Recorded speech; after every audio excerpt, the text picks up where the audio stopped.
The following NBC sports program is brought to you in living color.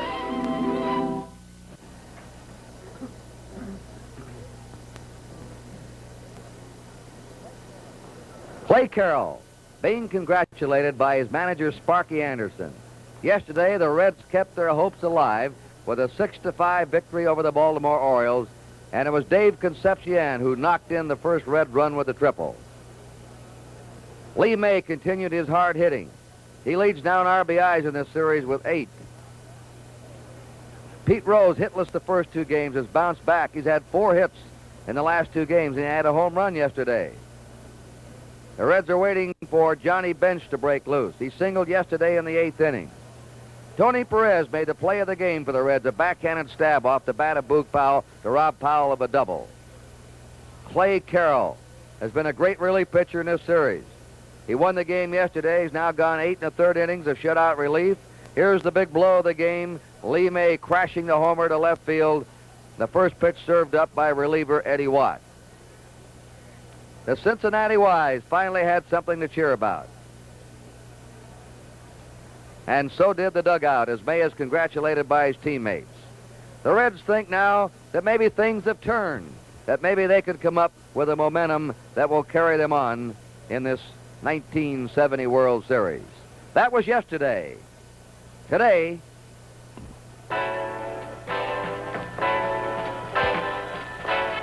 NBC Sports presents Game 5 of the 1970 World Series.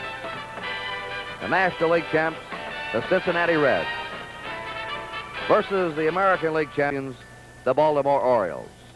Brought to you by the Gillette Company, makers of Right Guard deodorant and Right Guard antiperspirant in the silver can. By Phillips 66, the performance stock. At Phillips 66, it's performance that counts. And by Chrysler Corporation, extra care in engineering. Your host today, your local Chrysler Plymouth dealer.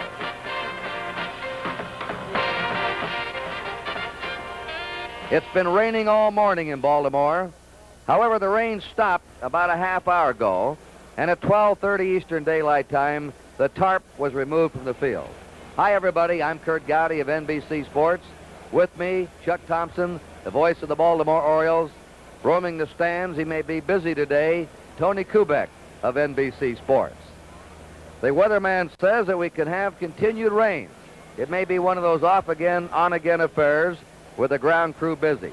The fate of a World Series game is in the hands of the Commissioner of Baseball, Bowie Kuhn, working with the advisement of his umpiring staff. Neither team took batting or fielding practice. The diamond does not drain too well here, but it is in fairly good shape. Now to tell you about the starting pitchers, and they're both question marks, and we'll have quite a spell here. The ceremonies that we've had the first 4 games of the series have been dispensed with, and they're going to let these pitchers warm up. We'll have the national anthem at 1 o'clock, and then it's going to be play ball. But to tell you about the starting pitchers and their respective problems, here is Chuck Thompson. Thank you very much, Curt, and again, good afternoon, everybody. And these are problem-type pitchers this afternoon. Both have the same sort of a problem. And you see out in the Cincinnati bullpen right now, the left-handed Jim Merritt. Merritt, a 20-game winner for the Reds, and he has had his problems. He suffered a strained elbow in the first inning at San Francisco on September the 8th and has pitched only twice since then. He went 3 innings, a run, and 4 hits against the Dodgers on the 26th of September. And then he went 5 1/3 innings with a run and 3 hits against the Pirates October the 4th in the second playoff game. And he feels that he is just about 95% ready. I'm sure that he will start this afternoon, of course, weather permitting. And then it will be strictly up to Merritt and to Sparky Anderson as to how far he can go. Now, for the Baltimore pitcher, here is Mike Cuellar, and he also has an arm problem. For the first time in 1970, over the past week or so, Cuellar has been taking heat treatments for a sore shoulder. He also has a rather sore hip. So both Merritt and Cuellar this afternoon face the same problems. They will warm up, they will make an effort to start, and it's strictly up to each individual as to how far he will go this afternoon. So we have a couple of great big question marks in Cuellar and in Jim Perry of the Cincinnati Reds, and that's the story on pitching for game number 5. And now let's go downstairs to Tony Kubek. Thank you. You're with me, the manager of the Cincinnati Reds, Sparky Anderson. And Sparky, you must have been quite happy and elated after yesterday's victory. Well, we sure were, Tony, but we're still down 3-1. But the only thing I'm proud of, I told them that my kids wouldn't quit. I don't think they'll quit today, and we sure want to take them back to Cincinnati.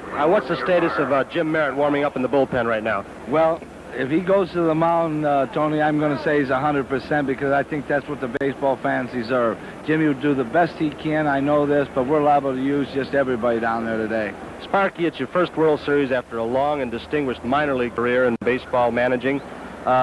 How are you taking all the pressures and the sidelines and the magnification of a World Series? Well, let me tell you, Tony, they told me before what a thrill it would be.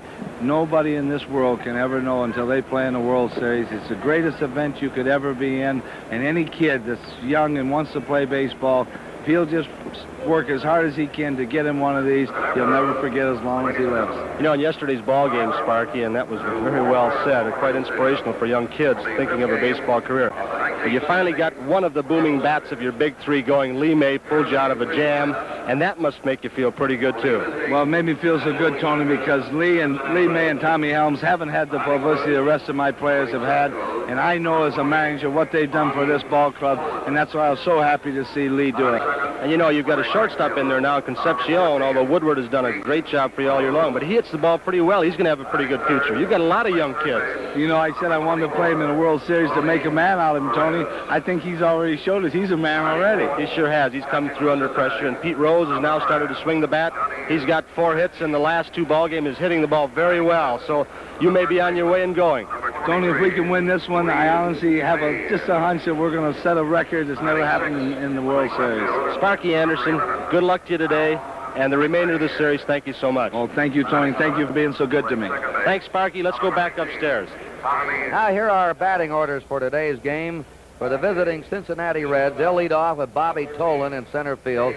Remember, they switched yesterday and moved Tolan from 2 to 1, and they're going to stay that way. Pete Rose will be playing right field, batting number 2. Tony Perez is at third base, hitting third. Johnny Bench is the cleanup man, catching. Lee May is at first base. He's the man that the Orioles are having trouble with. May's at first base, hitting number 5. They're platooning in left field again. Hal McRae, a right-handed batter, goes today with a left-handed pitcher working for the Orioles. And McRae had 4 hits and 8 times up in this series. Tommy Helms is at second base, batting 7th. They're leaving Concepcion in the lineup. He's stung the ball, and Jim Merritt is the pitcher. That's the batting order of the Cincinnati Reds, and that's Merritt in the background out in the Cincinnati bullpen. Now the batting order for the home team, the Baltimore Orioles. Mark Belanger will be leading off at shortstop. Paul Blair's in center field, batting number 2. Frank Robinson in right field, hitting third. Boog Powell at first base, batting cleanup. Merv Retman, making his first start in the series, is in left field. We're going to have Chuck Thompson come in and talk about this fellow. He's quite a story. Brooks Robinson at third base, the leading hitter in the series, and the leading fielder. Dave Johnson's at second base, batting 7th. Andy Etchebarren, a right-handed batter, being played today as catcher, with a left-hander starting for Cincinnati. And Mike Cuellar is the pitcher. He started the second game. That's Cuellar warming up, and quick down to Tony Kubek. With me, the manager of the Baltimore Orioles, Earl Weaver. Earl, what about the condition of your pitcher today, Mike Cuellar? Well, he has had stiffness late in the season after every one of his starts, and he had it in between his last start and this start. But he's loosening up. The humidity is high here, and if he breaks a good sweat, it shouldn't bother him too much. Earl, should something happen, I don't want to speak in a negative vein, that something happens to that hip or the arm stiffens up, who would you go to? Do you know yet? Well, probably Tommy Phoebus or Dave Leonard, depending on the situation. It looks like if I'm going to have to pinch hit, I might bring Leonard in to get out of an inning and then bring Phoebus in to pitch a fresh one, maybe 3, until the next pinch hit situation arises. Earl, you know, in baseball, and I know back with our Yankee ball clubs, it seems like the power hitters got all the publicity, but you're in our defense, and everybody knows Brooks Robinson, but you've got a couple of guys that are underrated as far as I'm concerned. Between Brooks Robinson and Boog Powell, that double play combination you've got could be the best in baseball. I think they are right now. They've been working together now 4 years, and they've improved each year, and they can turn it as quick as anybody in the American League, I'm sure. Earl, you're playing Rettenmund today, I guess, according to the lineup. Is there any reasons for that? Well, I played Rettman a lot toward the end of the season. He was our club's leading hitter, and I played him a lot against left-handed pitching. I spotted Donnie against left-handed pitching, maybe took Paul out once in a while to rest him. And I just think that we might get a little more power in the lineup. Donnie hits most of his homers left-handed, and Rettman naturally hit 18 right-handed. Earl, I see right behind us at home plate. The umpires are coming out. I'll let you go. Thank you so much. Good luck. Okay, Tom. Let's go back upstairs to Curt. Chuck, tell us about Merv Rettman. He's a part-time player here. Many baseball experts say he could play on many teams and be a star in the outfield. I believe that's true. In the American League particularly, Curt, there are many outfields that he would be able to play regularly. For Baltimore as a part-time player this year, he had 18 home runs, knocked in 58 runs. He is an adequate defensive outfielder. He has a power, and a lot of power to right center and right field for a right-handed batter. And also, Curt, he has a very good idea of the strike zone. As a matter of fact, in his fine minor league career at Rochester, he was a leadoff batter. And he has served in that capacity for manager Earl Weaver. He is part of what manager Weaver refers to as the finest bench in baseball. And Rettman, who came in to fill in for Paul Blair, who was struck in the face earlier this year, did a very, very good job. And I think when you look at a fellow who has had maybe 330-plus at-bats and has hit 18 home runs and knocked in 58, you've got quite a ball player sitting in the dugout. He was a great athlete at Ball State. If memory serves me correctly, and I hope I'm right about this, Curt, he was drafted kind of high by the Dallas Cowboys. I think they drafted him about number 4 as a running back. But fortunately for Baltimore in baseball, he stayed with us. All right, let's take a look down the field now. Cuellar's still warming up.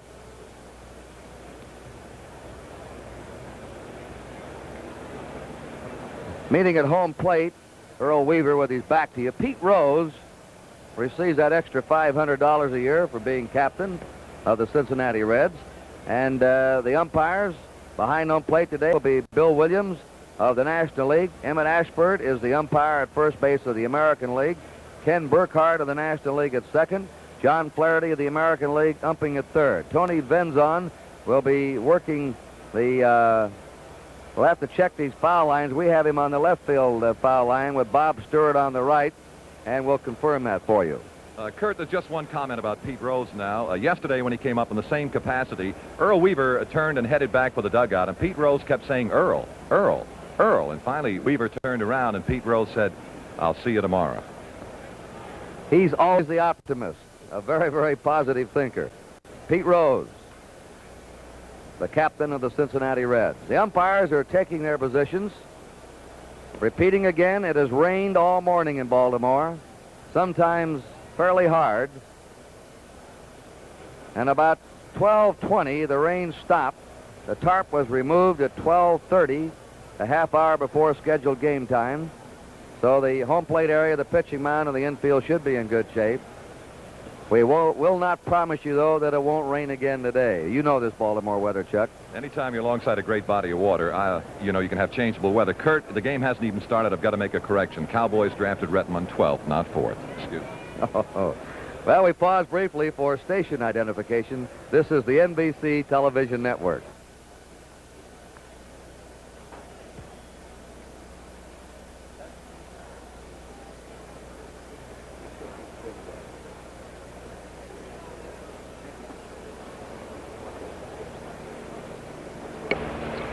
Ladies and gentlemen, please rise and join in the singing of the national anthem, which will be played by the 1st U.S. Army Band from Fort George G. Meade, Maryland.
15 stripes and stars that flew over Fort McHenry. The inspiration for our Star-Spangled Banner. The 5th game of the 1970 World Series being brought to you from Baltimore as the Cincinnati Reds meet the Baltimore Orioles.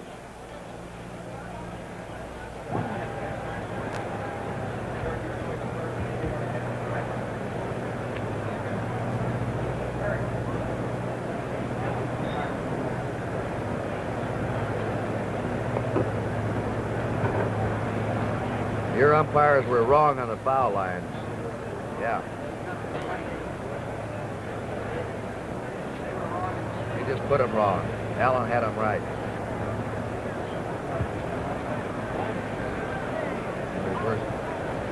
Who's throwing out the first ball? All right, here the umbrellas are popping up all over. It's starting to rain.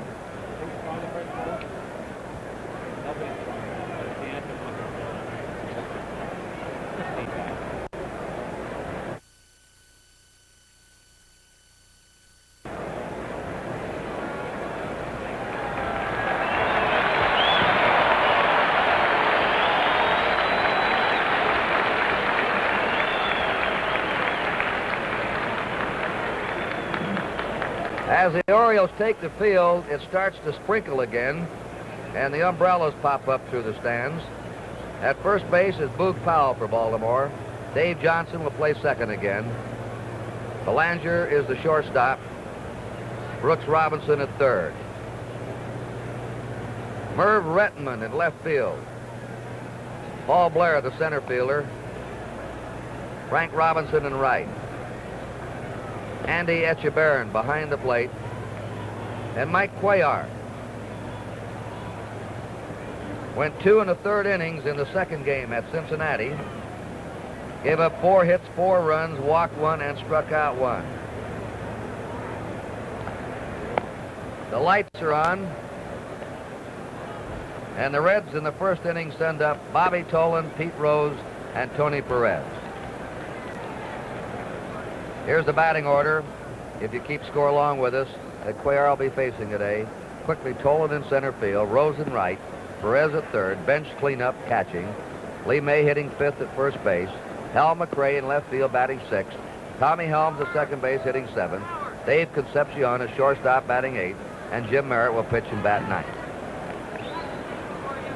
After the '68 season, it's turned out to be a block-busting trade for the Orioles.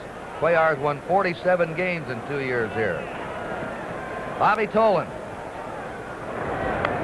fouls it back, jumping right on that first pitch. Tolan has had 4 hits in 15 times. He's hit safely in each game, 1 hit in each game. Series batting average of 267. Breaking pitch over. Tolan bluffing a bunt. Robinson was charging from third. These seats are all out in the open here in Baltimore. The crowd has been held down. It's rained all morning. Outside, we've had a capacity crowd every game except today. The tickets are all sold for today. Maybe some brave ones will still be moving in through the exits. 1 ball, 2 strikes. Change of pace. Turned it over on him. That screwball. A slow one, too. Tolan strikes out. This game authorized under television rights granted by Major League Baseball solely for the entertainment of our audience. Any publication, reproduction, retransmission, or other use of the pictures, descriptions, and accounts of this game without the express written consent of the Commissioner of Baseball is prohibited. Pete Rose, batting .250 in the series. Ball 1. He was hitless these first 2 games. Now he's had 4 hits the last 2 days. He's had a homer and 2 RBIs. Ball 2. Cuellar has a fastball, a curve, and a screwball that breaks just the opposite of his curve. The screwball breaks away from right-handers, and he can be tough against a right-handed lineup. Brings up an interesting theory, and he also throws a slider. Strike. There's the commissioner What he's had is studying the situation very intently. He makes the decisions as to the fate of this game. Dick Forbes, the Vice President, Advertising Manager of Chrysler Corporation, alongside of him. Foul back out of play, 2-2. Tony Perez on deck. I've got to watch giving those titles, Chuck. Sometimes I demote him, and sometimes I elevate him above. You could be in bad trouble. 1 out, nobody on. 2-2 count to Pete Rose. We've just started a wet day in Baltimore. There's a fly ball down the right field line. Tough chance. It's in for a base hit. Rose is coming for 2. It gets away from Robinson. Rose hit the dirt. And had he rounded the bag, he might have gone for 3. He thought it would be a play on him at second.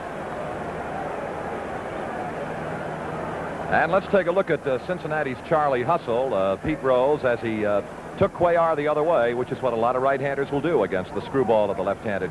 And this is the way Rose plays the game, just 150% each and every time, whether the ball is there or not. He is not taking any kind of a chance.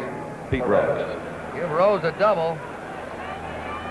He's on second, 1 out, and Tony Perez up has had only 1 hit in 14 times. The Reds are waiting for him to break loose. Right, getting back to that screwball theory. I remember years ago when Mel Parnell was pitching with the Red Sox. He had a good screwball, a left-hander. Casey Stengel one day hit all left-handed batters against him instead of right-handers. The ball figuring that the screwball really made him a right-handed pitcher because it was breaking away from right-handers and into left-handers. On deck, Johnny Bench. 1 ball, 1 strike to Perez.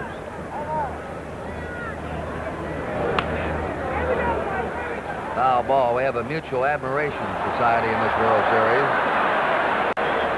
Tony Perez has been praising Brooks Robinson.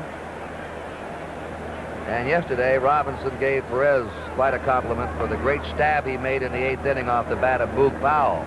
Rob Powell of a double to the left field corner. 1-2 pitch. Foul ball. Perez was hot coming into this series. Sparky Anderson looking on. Came into the series with a 9-game streak. But he suddenly cooled off. 1 ball, 2 strikes.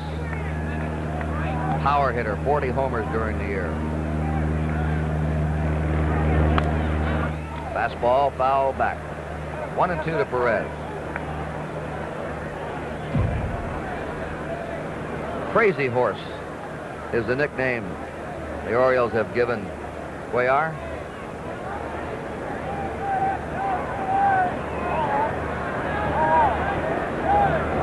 That's the screwball, down and away. You wonder why more pitchers don't use the screwball. It can be tough on the arm. It's an unnatural delivery, and you're rotating the arm in the opposite manner. 2-2. Ball 3. The most famous screwball pitcher, of course, was Carl Hubble of the New York Giants. His arm is still bent. 3-2. Rose at second, 1 out.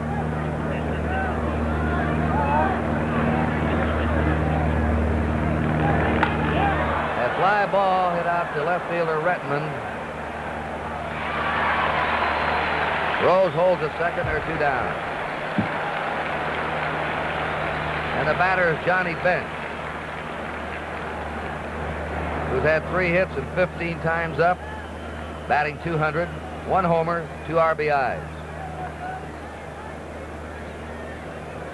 After the opening game here in Baltimore, Johnny Bench had a tough day. He went 0 for 4. But after the game was over, he got on the team bus to go back downtown, and he spotted somebody grabbing a purse from a lady out in the parking lot and called the attention of a Baltimore policeman, and the would-be criminal was apprehended. And Bench's comment was, "That's the only thing I've done right all day." 2 down, Rose at second.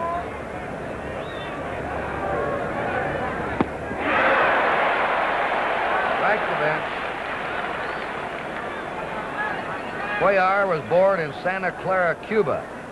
Lives now in Puerto Rico. He likes to pitch in hot weather. Likes to break a sweat. There's a drive into right field, a base hit. Here comes Rhodes around third. And the Reds grab the lead, 1-0. On Bench's single to right center.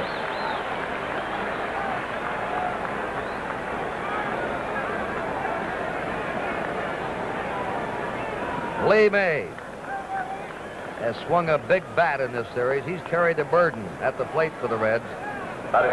He leads the series in RBIs with 8. He knocked in 4 runs yesterday. He's had 2 homers. Batting .429, and he has played a fine first base. And they're removing the tarp in the Baltimore bullpen. We're going to have some action out there. There's a drive, hit the deep left. Retman going back. That ball is off the wall. Into third is Bench. Coming into second is May. And they still can't get May out. A double off the left field wall. Missed a home run by 5 or 6 feet. Here's a good look at that awesome swing of Lee May. And now, as he doubled off the left field corner, that brings Bamberger out of the Oriole dugout. And as Curt has pointed out, if there's to be a pitching change for the most part, here is the look in slow motion now at that great, powerful swing of Lee May. You know, Chuck, he really didn't hit that ball on the fat part of the bat. He is so strong that he nearly hit that. Cuellar is having first inning troubles again. Out at Cincinnati on Sunday, he gave up 3 runs and 3 hits in the first inning. Earl Weaver says that's his pattern sometimes, that he has to get loose. And if he can get by the first couple of innings, he becomes tougher. All right, the Reds have runners on second and third, 2 down. They're leading 1-0 in the top of the first inning. Fastball's fouled back. Hal McRae has had 4 hits and 8 times, 1 RBI.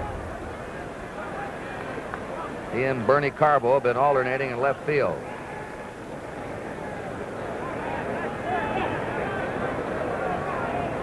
Bench is at third, Mays at second.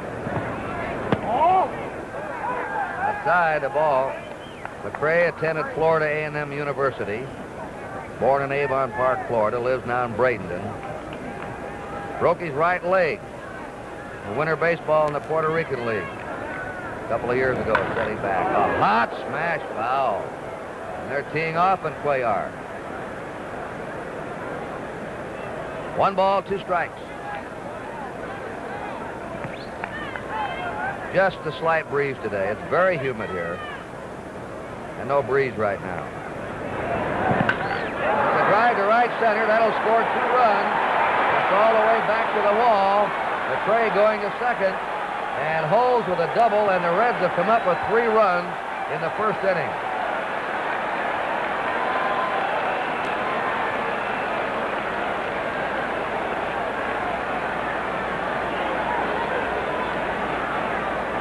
They have racked Cuellar with a double, a single, and a double, and a double. Every ball's been hit hard.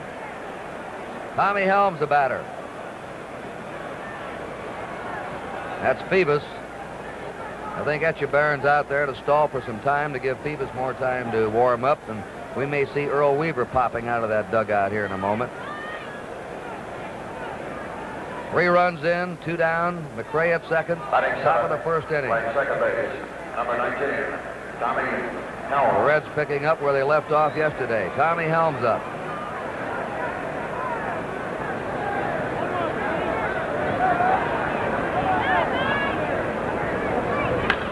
Ground ball to short.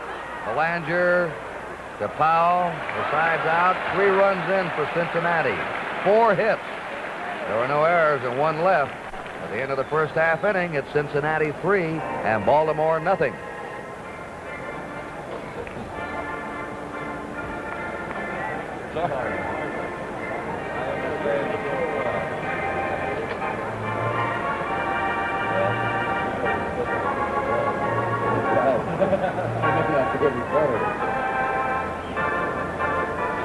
Let's see, the only ball they pulled on him was the double by. Yeah. Everything else they took it the other way, didn't they? Right center. May is the only guy that pulled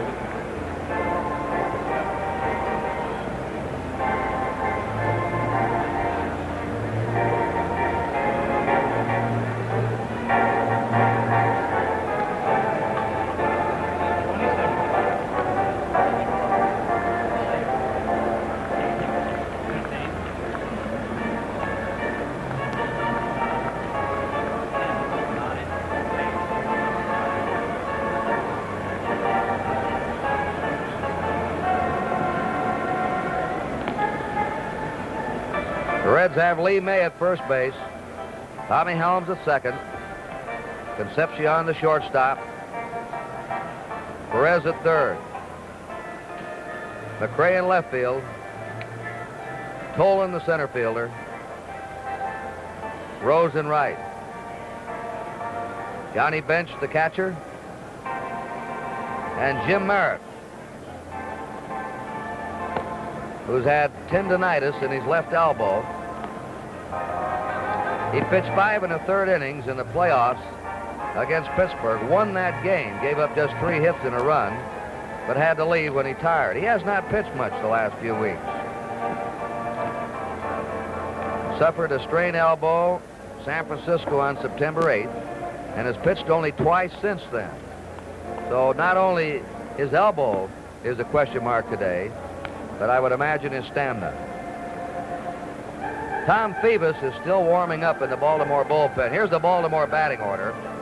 Belanger at shortstop, Paul Blair the center fielder, Frank Robinson in right hitting third, Boog Powell at first batting cleanup, Merv Rettenman in left, Brooks Robinson at third batting sixth, Johnson hitting seventh at second, Echeverria catching and batting eighth, and Cuellar pitching and batting ninth.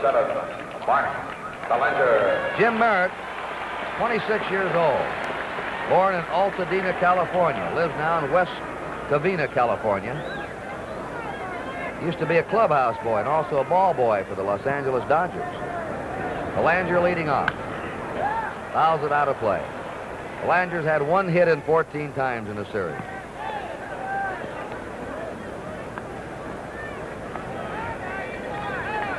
This is Jim Merritt's 9th professional season. Began with the Twins organization in 1962.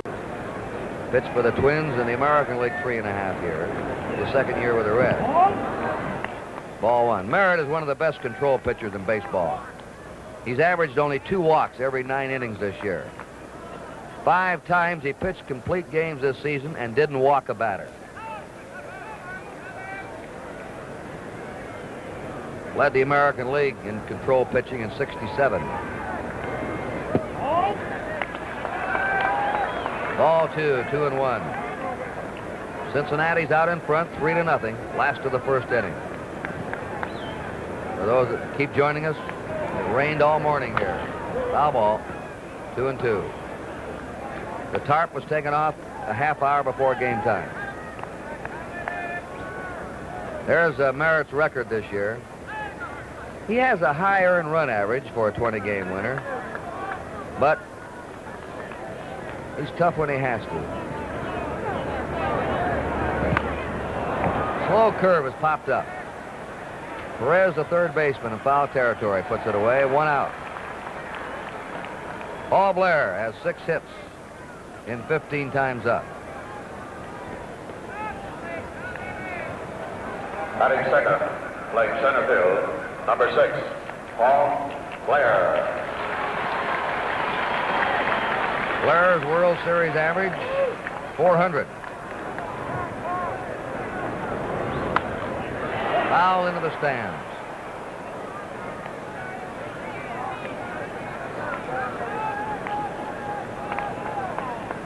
On deck, Frank Robinson. Merritt had a freak accident this year. He fell off a house painting and hurt himself. Got a late start in spring training. Maybe he was up chasing a toy or a kite or something, as I recall. Getting his son's kite, that was right. 2-1.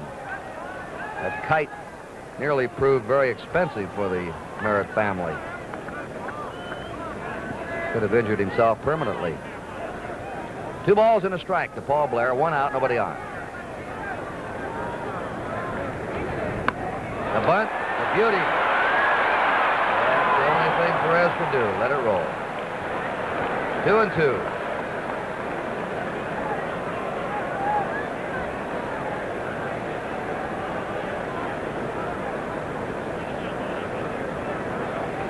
With the rain a threat here, we go by the rule book on an official game today. If the home team is behind, they have to bat through the last of the 5th inning for this to be an official game.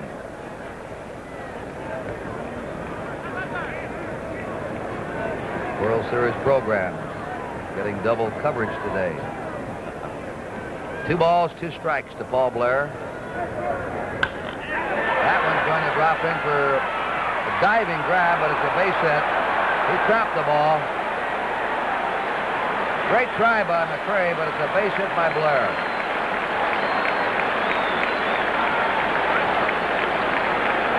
They'll give McCray a hand for his effort.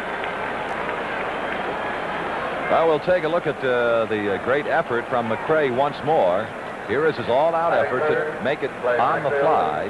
And as you see, it hit right in front of him. And you've got another fine call from umpire Tony Benson down on the left field side. McCray with an all-out gamble, and no doubt the Reds naturally cannot afford to lose. They're going to play it that way. Frank Robinson. 4 hits and 17 trips. Batting .235. You know, only one time has a ball been hit out of this stadium, and the man at bat did it back in May of 1966 against Louis Tiant of Cleveland. Ball 1. He hit it over the left field stands into a parking lot beyond, measured at 460 feet on the fly. Quite a poke, as we'll show you on our camera. Curve for a strike. The left field stands, he cleared them. Blair at first, 1 out. 3-0 Cincinnati. 2-1.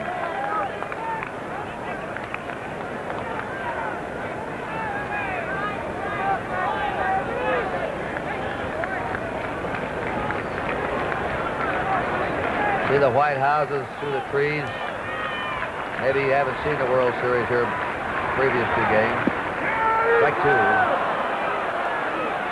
But the batters all complain that sometimes the ball comes out of those white houses and causes trouble for the hitter. Not so much with the left-hander pitching, though. Slow curve, foul back. 2-2 to Frank Robinson.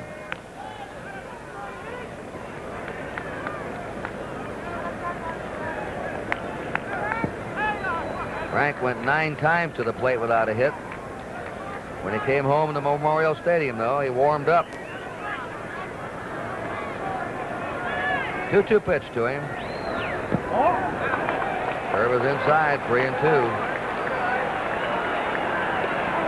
Let's see if they start Paul Blair now. He's on first, 1 out. The count 3-2 to Frank Robinson.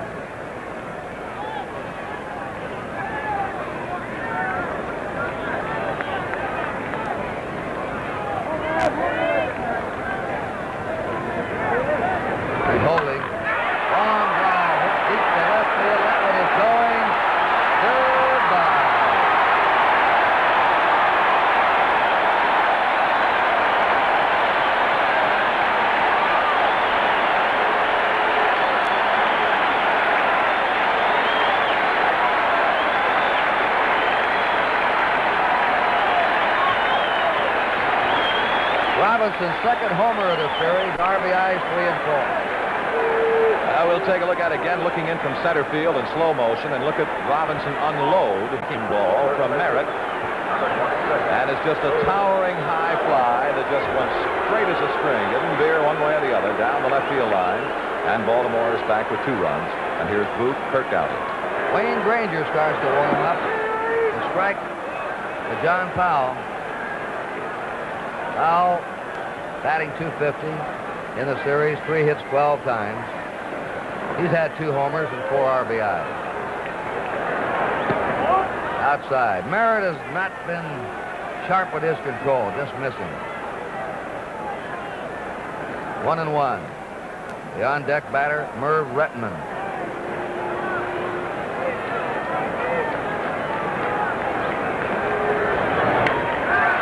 High to left center. Maybe in a hole out there. Nope, going back for it. Concepcion with a fine play. Long ways for a shortstop on that one, out into fairly deep left center. And it had to be Concepcion because against Powell, naturally, center fielder Tolan as deep as could be, and Concepcion traveled a long way, and that's not the easiest kind of a catch to make in a ball game with your back toward the target and running, moving as Concepcion was. Fine play. Merv Rettman, born, lives in Flint, Michigan. 27 years old. Inside to him, ball one. Led the International League in hitting in 1968. A part-time player last year in this year. There's a foul ball. And he's creating a very pleasant problem, isn't he, Chuck, for Earl Weaver? They don't know what to do with him. They want to play him, but it's hard to find a spot. Well, it is a problem, but Weaver has learned how to handle that problem very well. If ever a manager made full use of all 25 men in his roster in winning a title this year, Earl Weaver has done so. 1 ball, 1 strike. 2 down, nobody on. Outside, 2-1. Brooks Robinson on deck. Granger continues to warm up for the Reds. The curve has popped up. Perez backing up gives way to Concepcion. And Merritt gets him out. 2 runs on Frank Robinson's 2-run homer. 2 hits, there were no errors, nobody left. And at the end of the first inning, it's Cincinnati 3, Baltimore 2.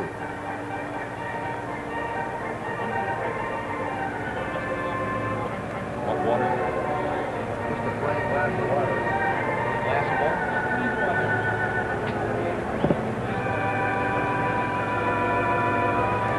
I would have a little action in this series. Hitting. Huh? It surprised me to see Cuellar come out there again. I thought maybe he was completed his warm-ups and was, on his way, but...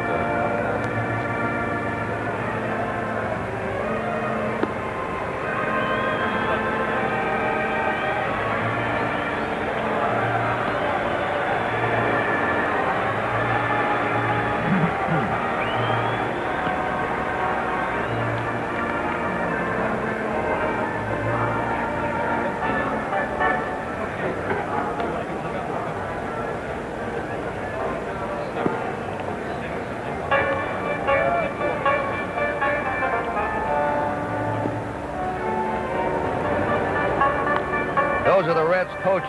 Ted Kluszewski at first base, Alex Grammas at third. Kluszewski still has about the biggest pair of arms in Major League Baseball. Dave Concepcion will face Mike Cuellar in the top of the second. Cuellar, The shortstop, number 13. his lifetime record, and his World Series record. Concepcion, 2 hits and 6 times, been hitting mostly to right center and right field. That's ball strike. He had a triple yesterday to right center.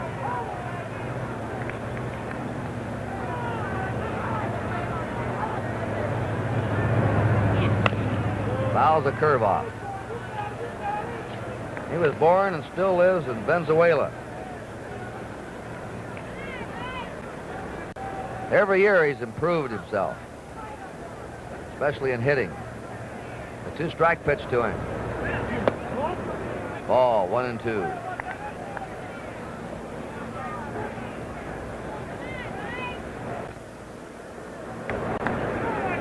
The light rain has stopped again. Out. Umbrellas have been put away temporarily. You see some weird outfits, Chuck, on a rain day at a baseball park, don't you? You really do. They defy description. They really do. 1 ball, 2 strikes. 2-2. Nobody on, nobody out. The Reds are ahead 3-2 in the top of the second.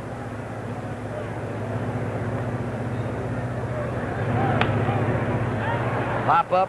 Going back is Johnson, the second baseman for it. 1 out.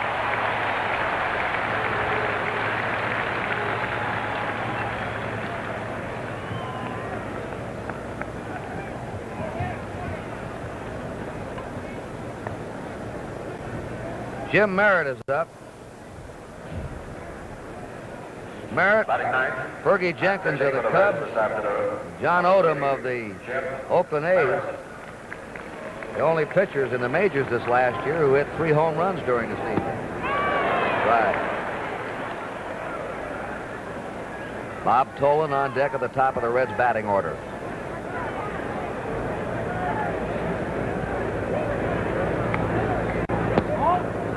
One and one. One out, base is empty.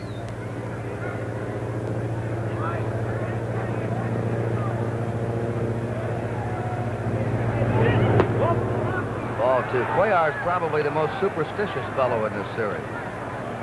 Curt, if there's a more superstitious ball player in the game of baseball, I'd like to meet him. He is extremely superstitious. I'll tell you about it later. That's foul to Powell. Number one, he has to be warmed up prior to every game by pitching coach or bullpen coach Jim Fry. He must have Elrod Hendricks stand up there as he warms up as a batter. He will not allow anybody to pick him up in the course of the game other than the man who is catching him. In this case, it'll be Echebarren. Strikes Merritt out with a fastball. And still another, you cannot throw him the ball. He has to go pick it up. In other words, you deposit it on the mound, he'll walk out there and pick it up. 2 down, nobody on. Bobby Tolan struck out in the first inning. The Reds have 3 runs, 4 hits. Baltimore 2 runs, 2 hits. In that first inning, the right-handed batters all went to the opposite field, except for Lee May against Cuellar with their base hits. 1-0 to Bobby Tolan.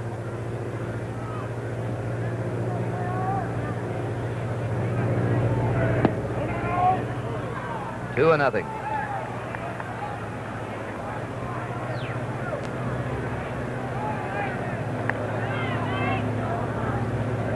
Bobby Tolan, a cousin of the late Eddie Tolan, a gold medal winner in the 100 and 200 meter dashes in the 1932 Olympics. That's hit down to Powell. Easy play for him. And the Cincinnati 3 and Baltimore 2.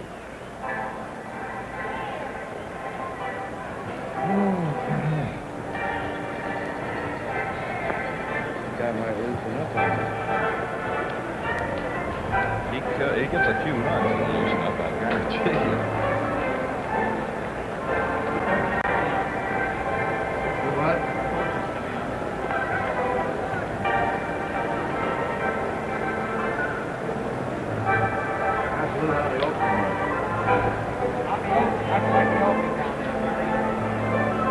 All right, for him.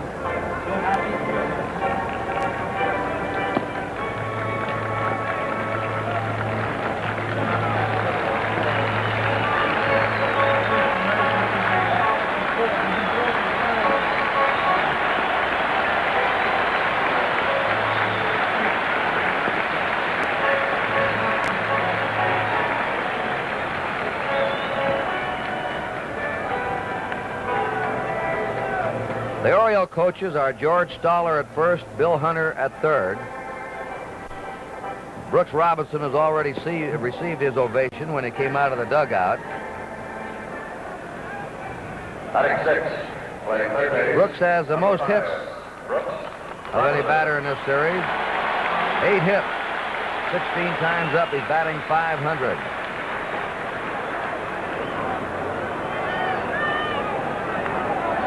Perfect day yesterday, 4 for 4. Ball 1. The last man to get 4 for 4 in the World Series was Lou Brock for the Cardinals against the Tigers in the first game of the '67 series. Curve strike, 1-1. On deck, Dave Johnson. Prior to Brooks Robinson, the last American League player to have a 4 for 4 game was Bill Dickey in 1938. Foul ball. Bill Dickey, living down in his native Arkansas, pursuing his favorite sport, quail hunting. 1 ball, 2 strikes. What a catcher he was.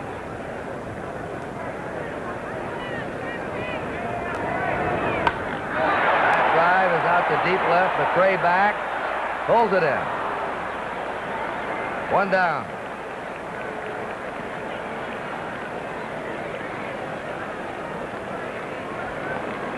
Earl Weaver. 2.5 years he's managed this team.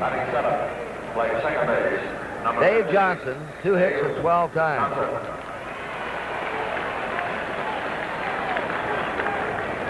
But has been a sure-handed second baseman in this series.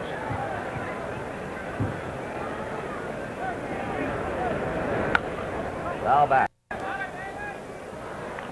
They joined us late. That's Wayne Granger. They keep him warming up in case Merritt's elbow goes suddenly. The Reds scored 3 in the top of the first. Frank Robinson hammered a 2-run homer in the last of the first for the Orioles. It's 3-2 Cincinnati. 1 ball, 1 strike. Rained all day here, and we still have, the weatherman says, more rain to come. Maybe we'll get lucky. A 1-1 pitch. 2-1. On the subject of rain, that was one of the quotes from Sparky Anderson yesterday after the game. He said, well, a little rain wouldn't hurt. Etchebarren on deck. 3-1. His pitching staff has been hit hard with injuries. Every extra day that he can get would help him, especially for his reliever, Clay Carroll. 3-1 to Dave Johnson. 1 out, nobody on.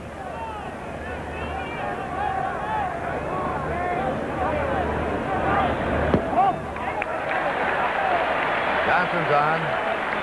Curt, mentioning the pitching problems of Sparky Anderson and the Cincinnati Reds, you just need 2 names to give you an idea of the problem. One is Simpson and the other is Maloney. And you take those 2 fellows out of the World Series, and it has to create a tremendous gap. Yes, and McLaughlin now has a swelling in his upper right arm. He's doubtful. And, of course, Merritt has been plagued with this tendonitis in his elbow. 4 top pitchers. Etchebarren fouls it off. Johnson at first, 1 out. Etchebarren is hitless in 4 times.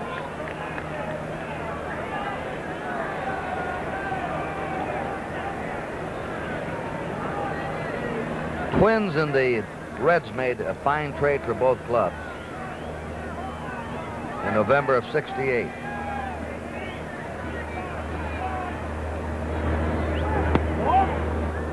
Curve is high. The Reds needed pitching. They got Jim Merritt. The Twins needed a shortstop, and the Reds gave him Leo Cardenas. The trade has worked out very well for both teams. 1 ball, 2 strikes.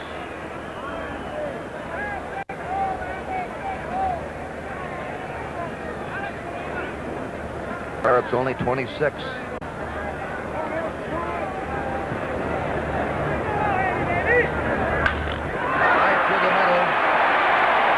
Johnson is stopping at second. Etchebarren's on first. And Cuellar, the pitcher, coming up. He's not a bad hitter. In fact, the Cincinnati scout report, be careful with Cuellar, McNally, and Palmer. They can all hit.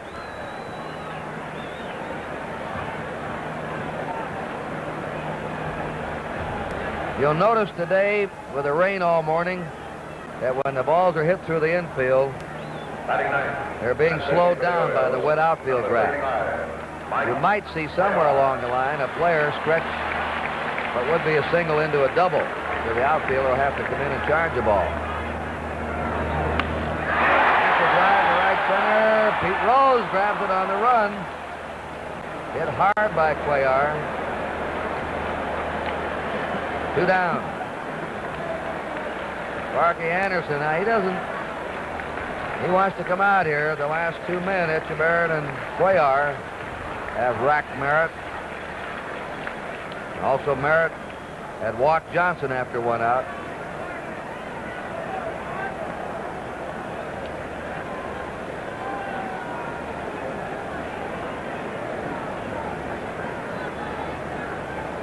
sure he's asking him about his elbow. Curt, as we look at Sparky Anderson talking to Jim Merritt, everybody should remember the fine catch Boog Powell made yesterday on the steps of the dugout off a ball hit by Johnny Bench. Well, it was none other than the Cincinnati manager, Sparky Anderson, who kept Powell, or was there to keep him from tumbling into the dugout. A fine gentleman, a fine pro. Wayne Granger's coming on to pitch.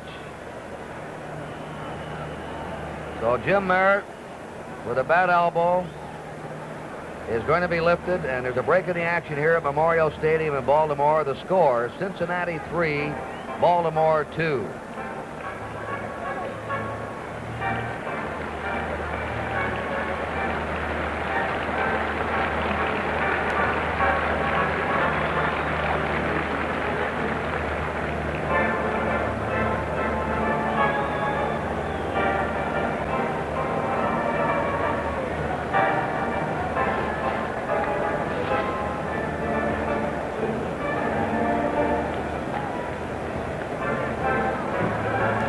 Your attention, please. Relieving Merritt, number 37, Wayne Granger.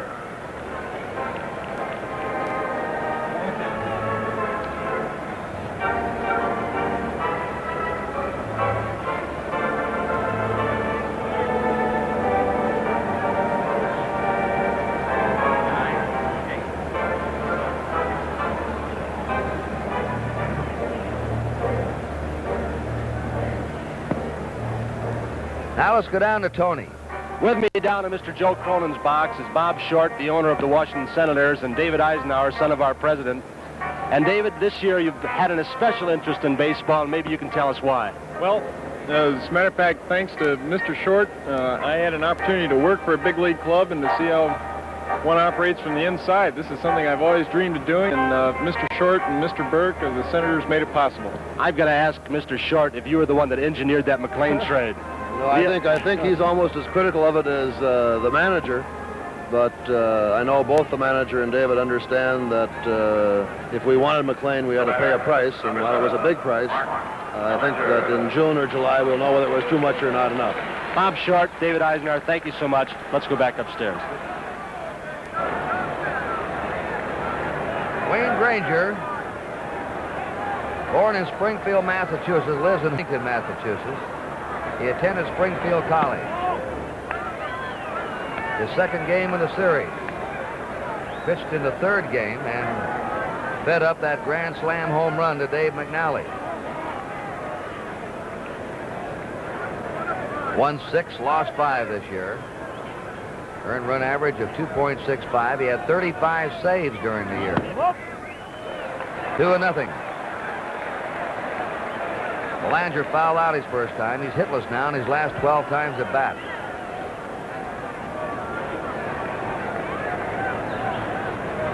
Two down, runners on first and second. Last half the second. The base hit to left. Waving Thompson around. The throw comes into third base. And Baltimore's tied it up.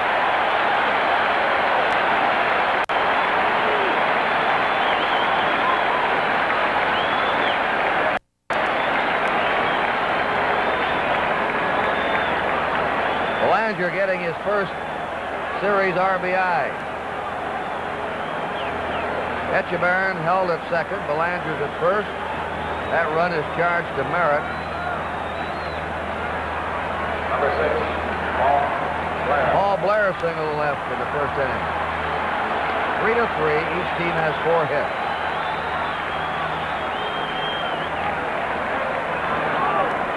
Been an odd series. Leads haven't meant much in this series. The Reds had a 3-0 lead in the first game, 4-0 lead in the second game, and the Orioles overtook them.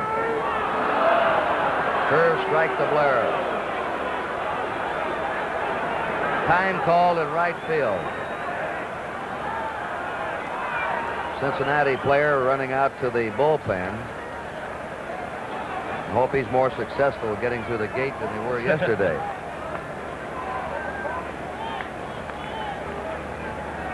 One strike.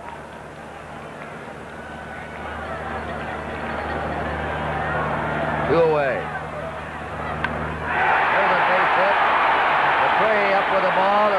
Etchebarren on the throw.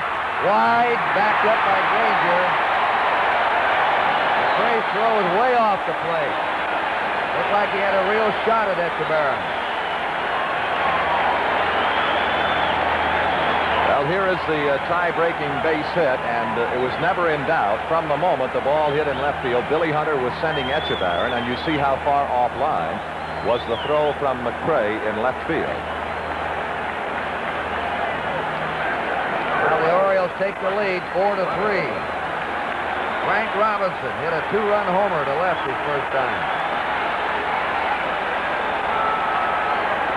Belanger's at second, Blair's at first. That was Paul Blair's 7th hit of the series. Tony Cloninger warming up. Ball 1. They'll have everybody in the store out there today.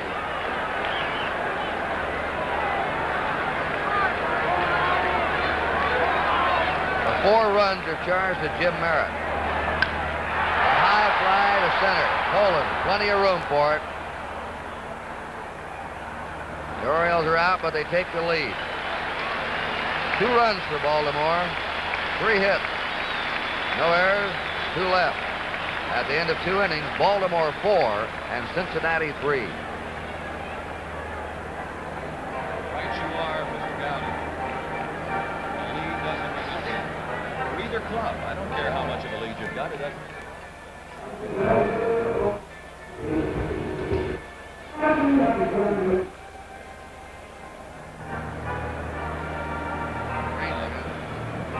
I was going to say something, but I guess the scout report is that there's only 1 arm out there. No, there's only 1 Your arm. attention, please. Will James O'Connell report to upper section 39, ramp. Better than most. Better than the others. And with 2 out.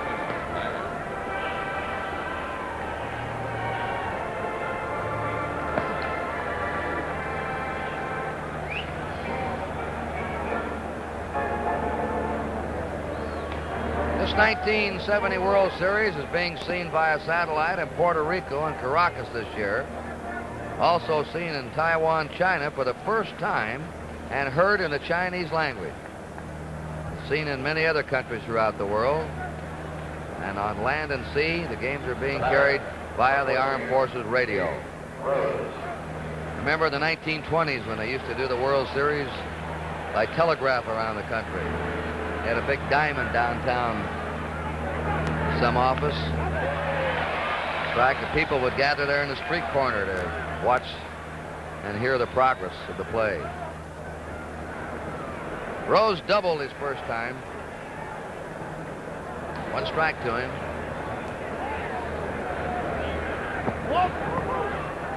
Cuellar low with the curve, 1-1. Earl Weaver told me before the game, he said, Curt, I leave Cuellar in longer than I would normally to try and give him a chance to really loosen up, even though he gets hurt in the first inning. Rose rounds out second to first. Cuellar led the American League in complete games this past season. Pitched 21 complete games. Number 24, Tony Perez. Tony Perez flied to left. Now they're starting to warm up Tom Phoebus. Ball 1. Bench on deck. 2 Cubans facing each other right now. Cuellar and Perez. Slams it to left. Merv Retnam is there. 2 down.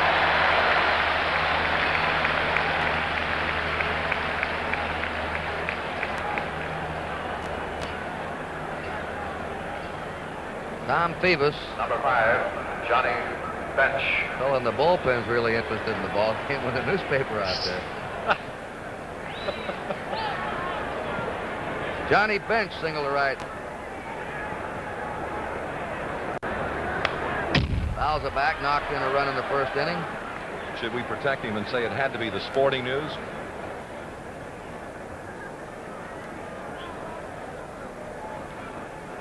Lee May, the on-deck batter. 1-1. Baltimore ahead 4-3 in the third.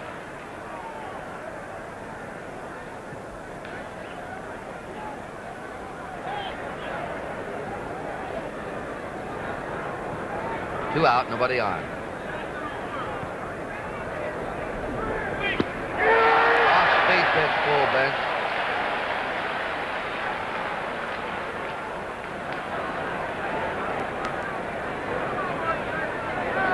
The Reds, like the Orioles, are fastball hitters. Blue ball, Foley. Where is now retired 7 in a row. At the end of 2.5 innings, Baltimore 4 and Cincinnati 3.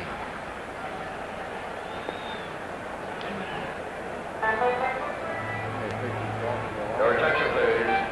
Dr. Edwin Stewart, Jr. Please report to the Oriole office. If we get a few more runs. That was really funny. I didn't know that Curt, when I looked, I saw the guy sitting there reading a newspaper. That's funny. Alan Boog is 0 for his last 7 official at-bats, correct? Okay. Thank you.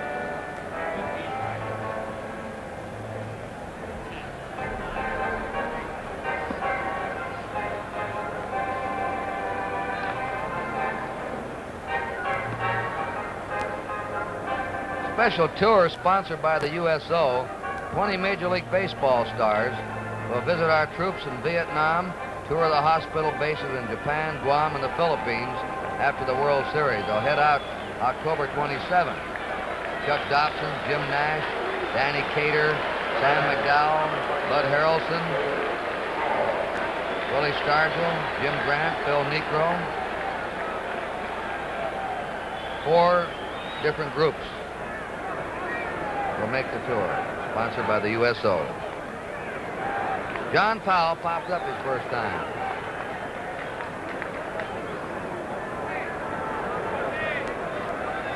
I see one of the groups will be in charge of Bob Prince, the pirate broadcaster. They're in real trouble.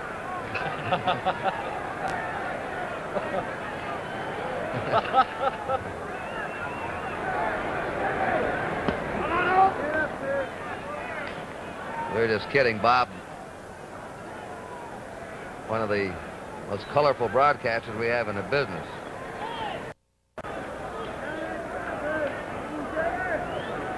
Four to 3. Last of the third. Baltimore ahead. There's a drive to deep right. Rose going hard. Can't get it.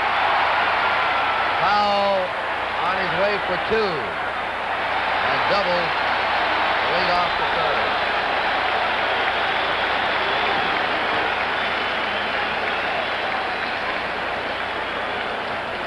We can take a look in split screen. You'll see the delivery from Granger and the Powell swing.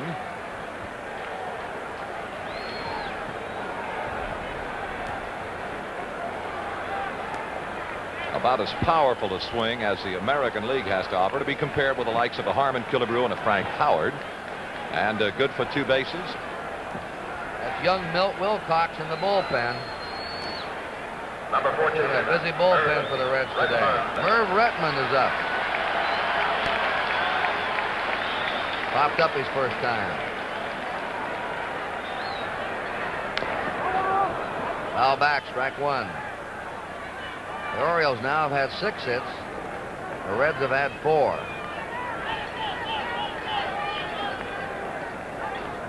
Four to 3 Baltimore, last of the third.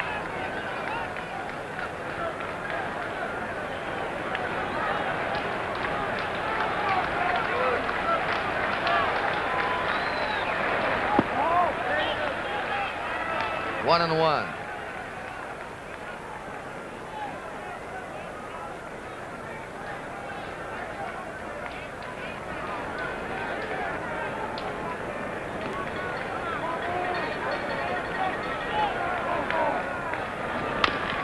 Up the middle. Big power score. Down to second. There's Whitman.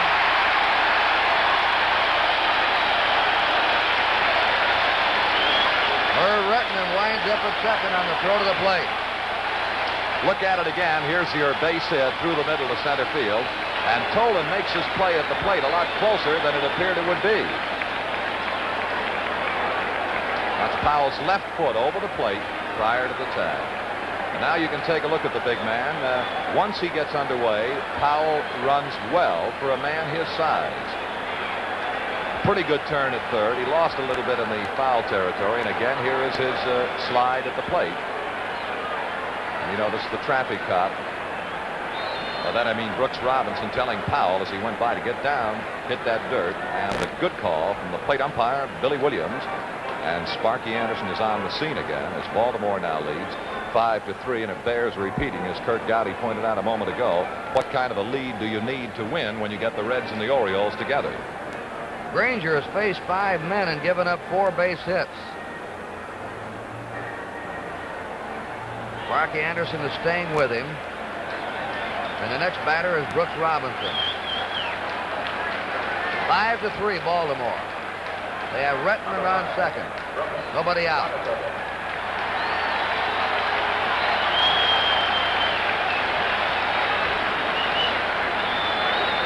Baltimore scored at least 1 run each inning.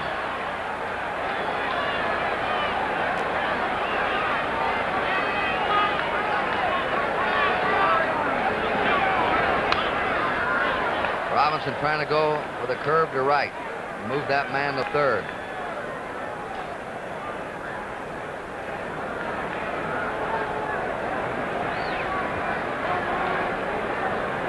Robinson has been red hot in the playoffs in the World Series.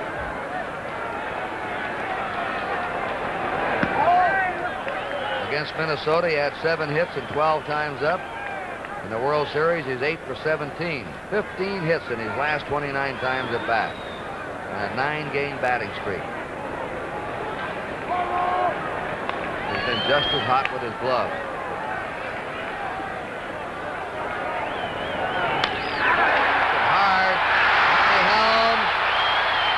Time. Helms hung with that one beautifully.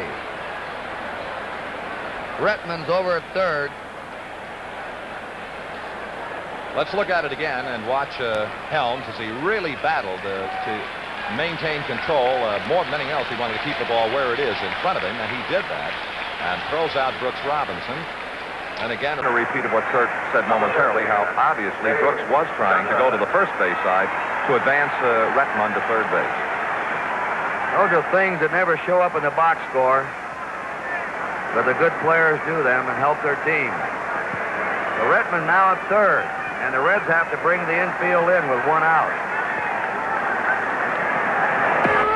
Strike to Johnson. We pause briefly for station identification. This is the NBC television network.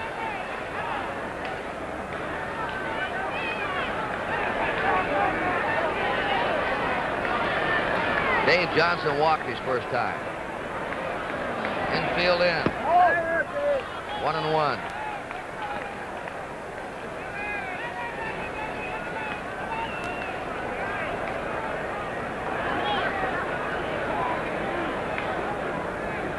Redmond at third. 1 down.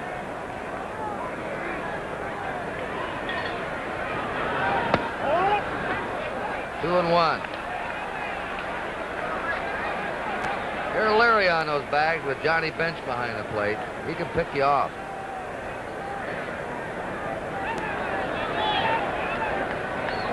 Marvelous throwing on.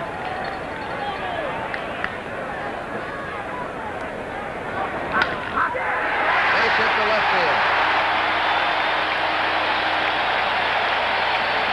And Brooks Robinson getting that man over to third. Set up the run. The infield had to draw in, and they slapped the ball through the drawn-in infield. Sparky Anderson out again.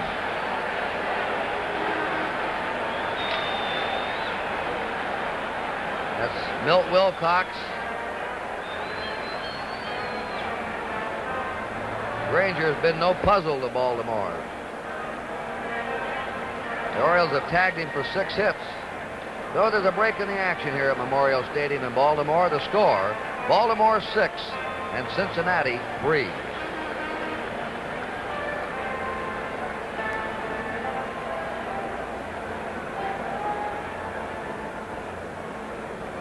Okay, this is Mike 1.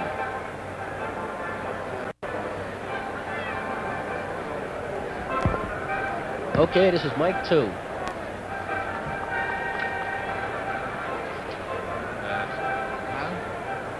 Simpson was only lost in well, Cloninger, I guess, can't afford to wait anymore than that. Get that one out. Your attention, please. Now coming into pitch for Cincinnati, number 43, Milt Wilcox.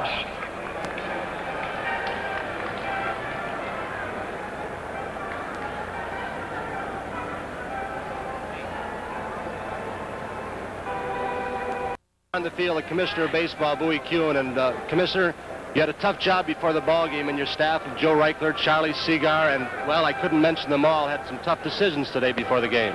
Well, in a game like this, Tony, you live with the weatherman. You watch the condition of the field. You watch the way that rain is coming down and whether it looks like it's letting up. At 12:35 today, we decided we dared to take the canvas off because we thought we had a break, and so far it's worked well. And really, the fans are still the most important thing, the most important consideration. The people here and the people listening and watching almost all over the world are to be taken into consideration, aren't they? Of course they are, and I think we have a highly playable condition at this time, and I hope it stays that way. Mr. Commissioner, thank you so much, and congratulations to your staff. You've done just a great job all year. Thanks, Tony. Thank you. Let's go back upstairs. And Tony, just as you and the commissioner were talking, Chuck and I looked beyond the left field stands, and we see a big dark cloud coming this way over Memorial Stadium. Milt Wilcox, 20 years old, who was born in Honolulu, lives in Del City, Oklahoma. He pitched to 4 batters in the second game. First 4 runs were charged to Merritt. Baltimore scored 2 runs in each inning so far. 1 out. Johnson at first. The strike. Lee May holding there.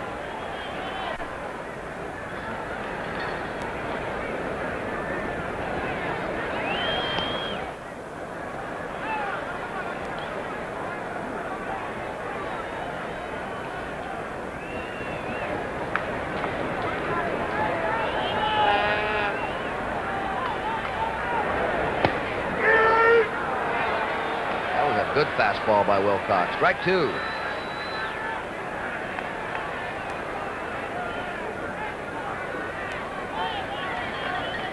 The Reds can get Simpson healthy next year. They have quite a core of young pitchers. 1 and 2. Gullett, you've seen him in the World Series. Wilcox is only 20. Simpson's 21 or 22.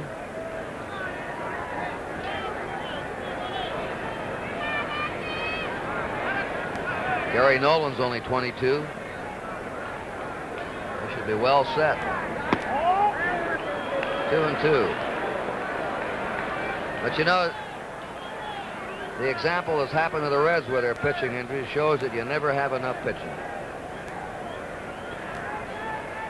2 balls, 2 strikes to Webster. A high fly out to Pete Rose. Johnson played it halfway, 2 down.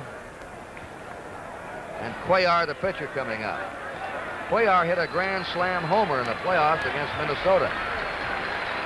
After a shaky first inning, he settled down. Mike Cuellar.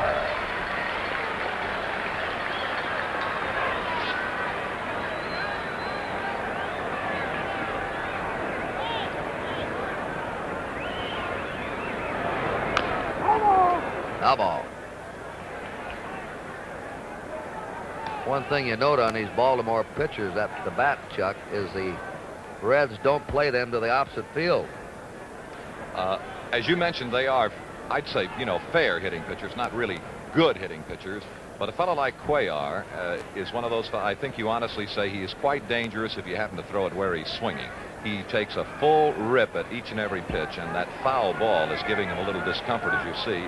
Manager Weaver and Salvon, the trainer for the Baltimore Orioles, started out of the dugout, and I think Cuellar sent him back, but now trainer Ralph Salvon and Earl Weaver are going to come on the scene, so it's obvious that the sting of that foul ball is quite uncomfortable. Whether it was the knee or below, I'm not sure. And apparently now they are touching the inside of the shin on that right leg.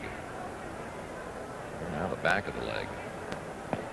That's that freeze spray they put on to deaden the nerve endings, the pain.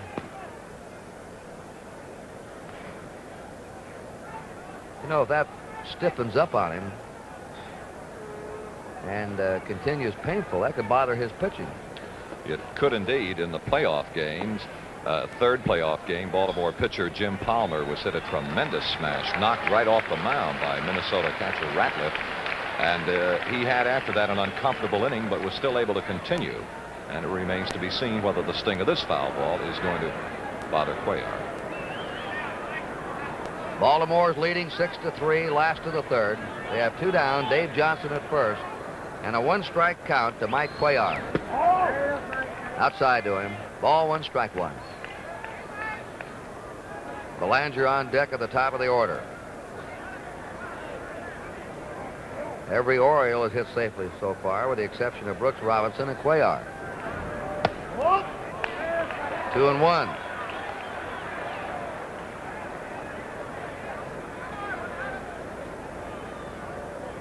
That's Belanger.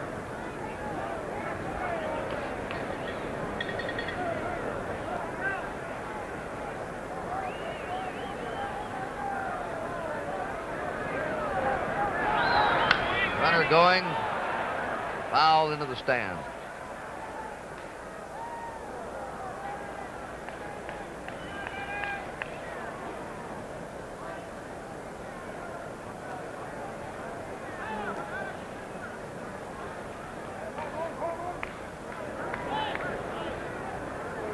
Dave Johnson will be on the move again. There we go. Foul ball.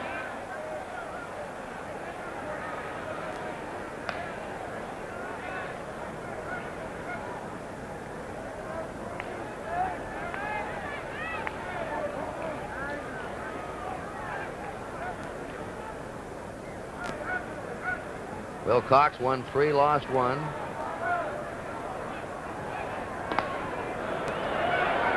They brought him up from Indianapolis, where he'd won 12 and lost 10. He had a no-hitter in a 7-inning game. Runner going, victory, and the Orioles are out in the third. 2 more runs for them. 3 hits. No errors, 1 left. At the end of 3, Baltimore 6 and Cincinnati 3. 0-9-7. Now they want 2 quick innings. They want 2 quick ones, Cuellar.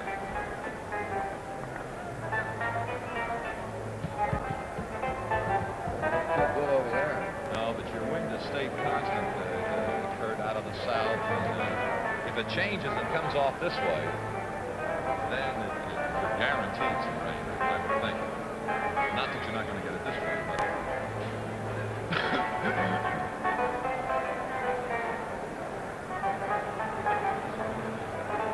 That's a little how it's going. Lou. Lou, everything going all right? Okay.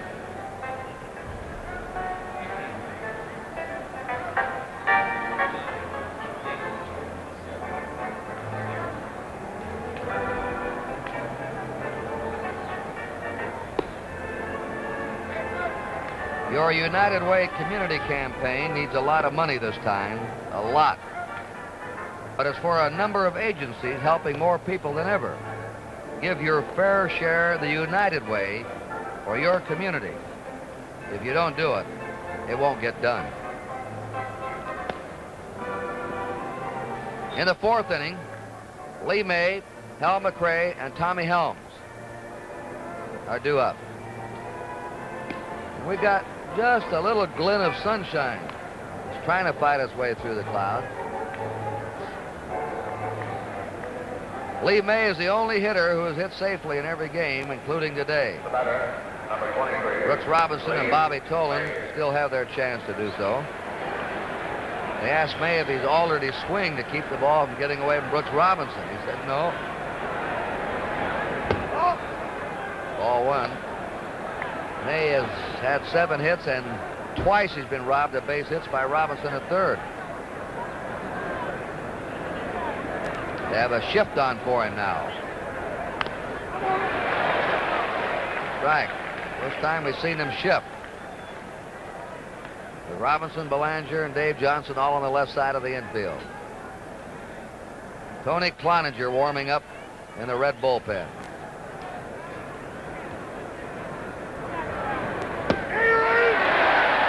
One ball, 2 strikes. Cuellar was had a stiff hip and a stiff arm. Struggle in the first inning. Since then he's been sharp. 2-2.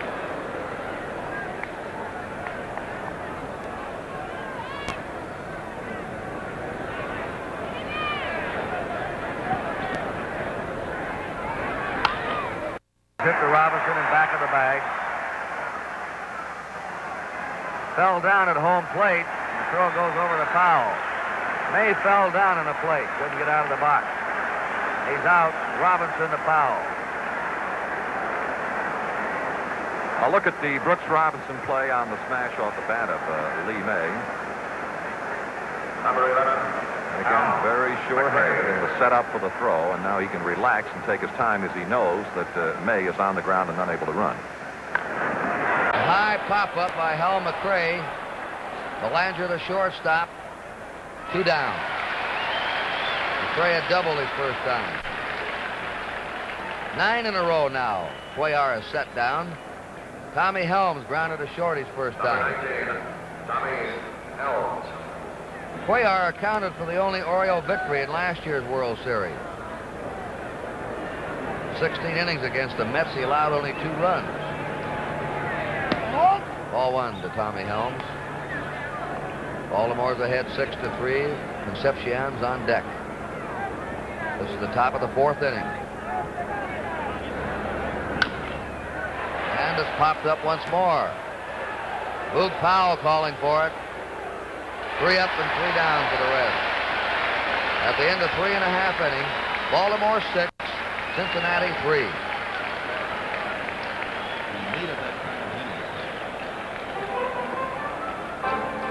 Thinking now in terms of 5 innings, the trailing team has to have 5 at-bats.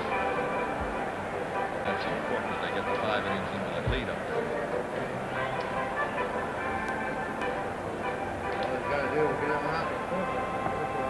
It's an official ball game. He gets him out in the 5th inning. It's right.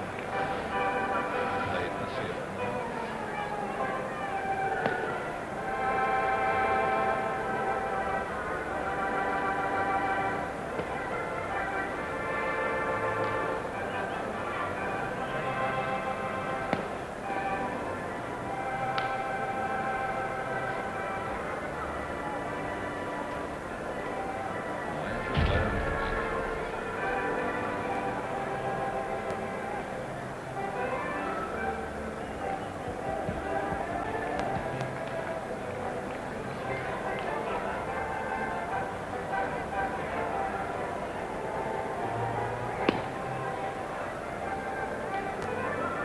Well, with the Orioles ahead, if they hold that lead and get the Reds out in the top of the 5th inning, this will be an official ball game.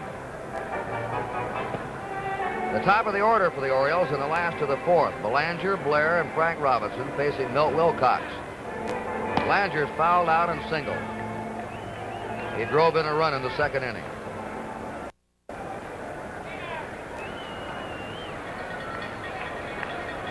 The batter, number 7, Mark Belanger.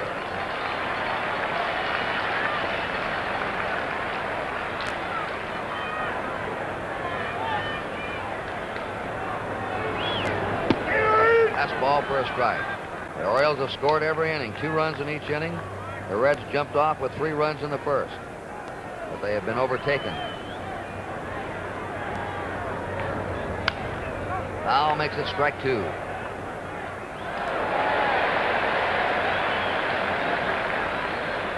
Paul Blair will be up next.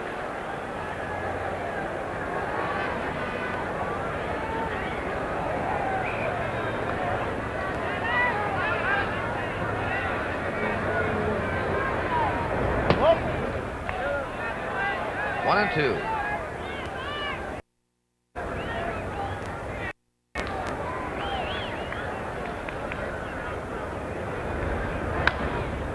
Foul back again.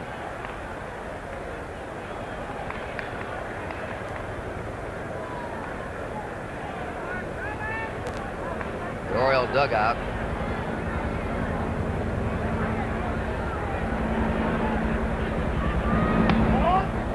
Two and two.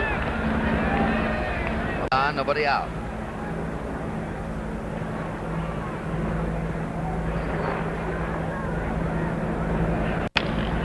Hit to the right side to Helms. One down. Helms has played a very solid second base in this series. Blair is 2 for 2. Single to left in the first. Single in the second, and drove in a run. Blair. And he and Brooks Robinson are now tied for the most hits, 8 apiece. Ball one.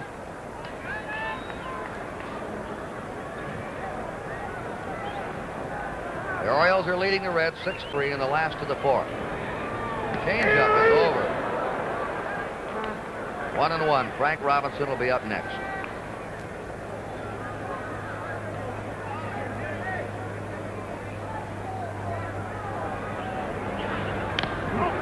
Foul tip for strike two.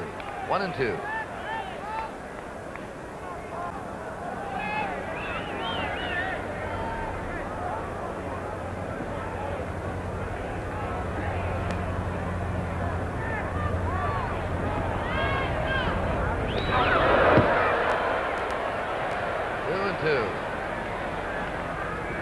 The record for most hits in a 5-game series is 9, held by 6 players.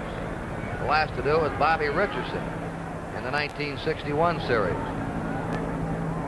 Blair and Brooks Robinson each have 8. 3-2. 1 out, base is empty.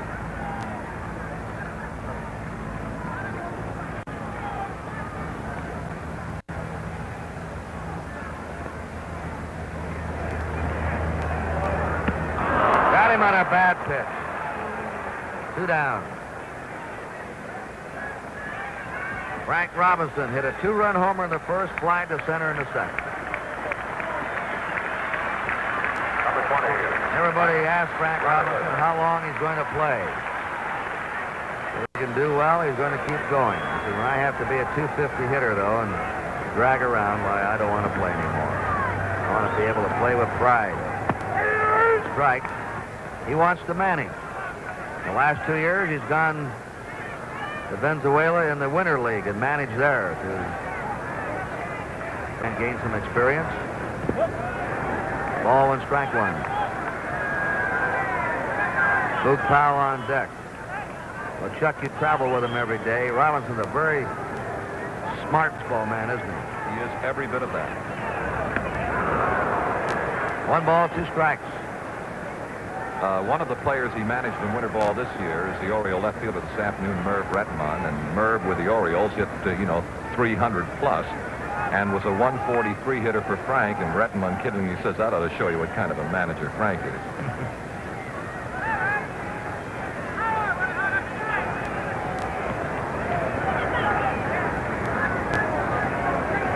A little hurt there in his left hand. 1-2 pitch to him. Ooh! Caroms off the pitcher. Perez is up and throws him out. On a hot carom off the pitcher. Score that one, pitcher to third to first.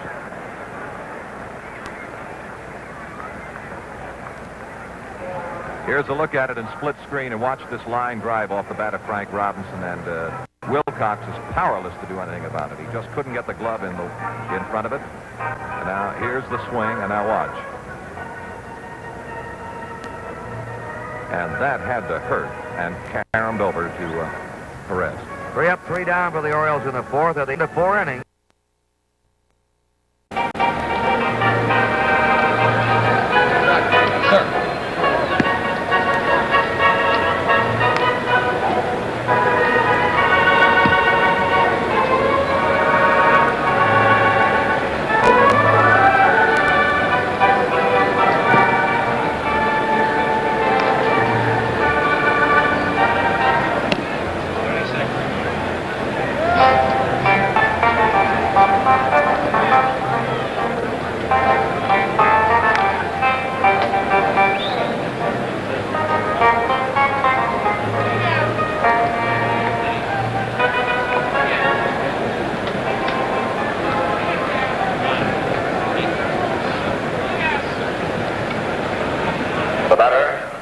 13, Dave Concepcion.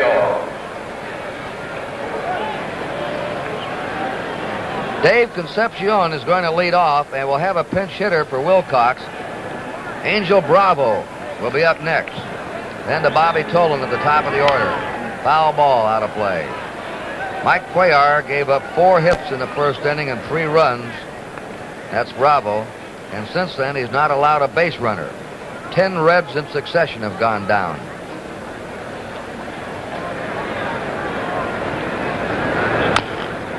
Chop foul. Strike 2.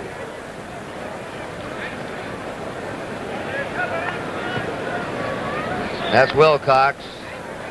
That hot smash, I think, hurt him off the bat of Frank Robinson. He had ice packs on him and have taken him into the clubhouse. Ground ball to Belanger. 1 down. Angel Bravo coming up. Bravo hit .310 as a pinch hitter this last year. 277 for the season. He's nothing for 2 in the World Series. Angel Bravo.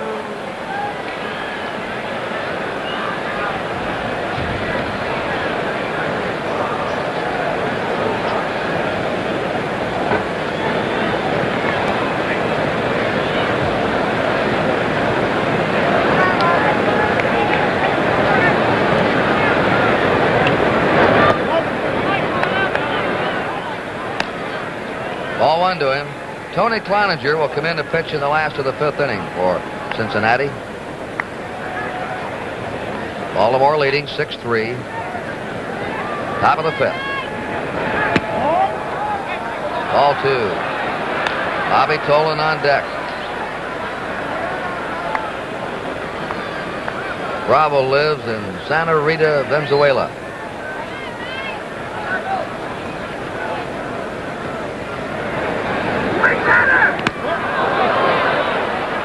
Three and nothing. 69, he led the Pacific Coast League in batting.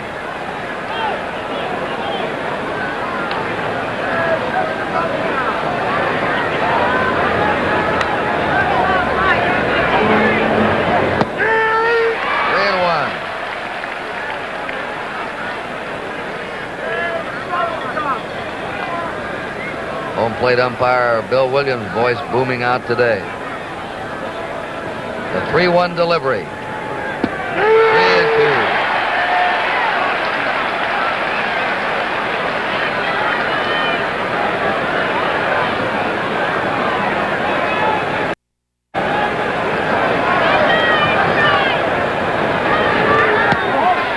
There's a first base runner for the Reds since the first inning.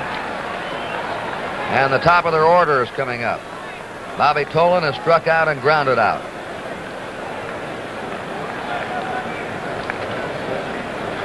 Number 28. Action is going to start again in the Baltimore bullpen.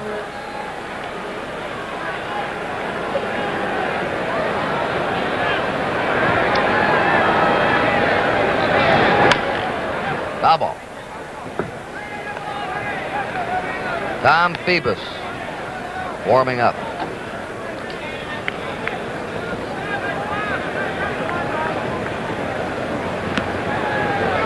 Weaver quick to warm his bullpen up today because of the physical condition of Cuellar. 1-1. He's been complaining of a stiff hip and a stiff pitching arm.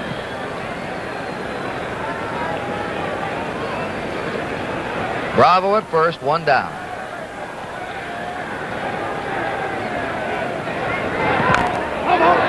Tried to get out of the way of that inside pitch. Fouls it off. 1-2.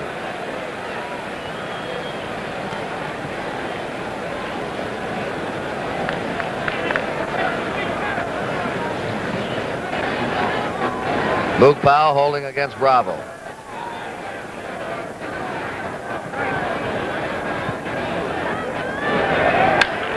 Fly ball to left field. Merv Redmond is there. 2 down. Pete Rose, the switch hitter, will be batting right. He's doubled to right and grounded out. One more out, and this is an official ball game.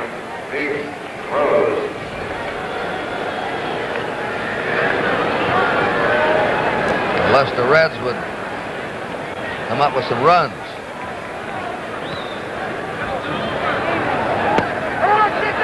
He committed himself at the...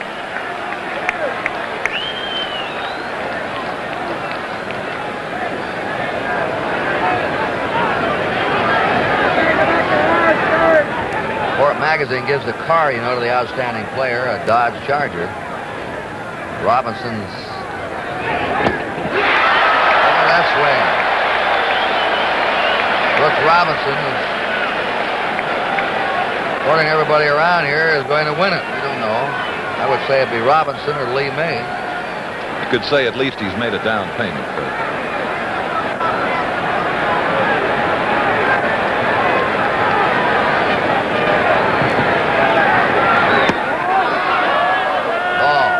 Cuellar's last two pitches have been the hardest he's thrown. 1 ball, 2 strikes to Rose, 2 down. Angel Bravo at first base.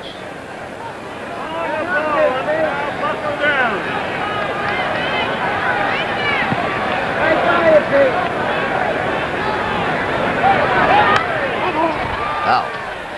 1 and 2 to Rose.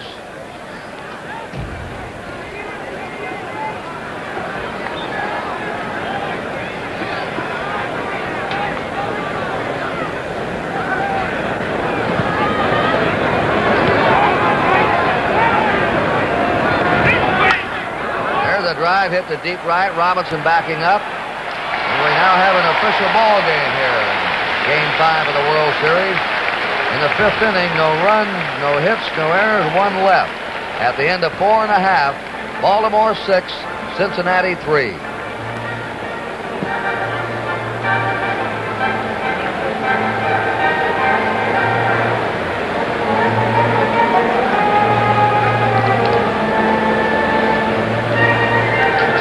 Whether what it is, that's pretty important. I think a good point to establish as you did.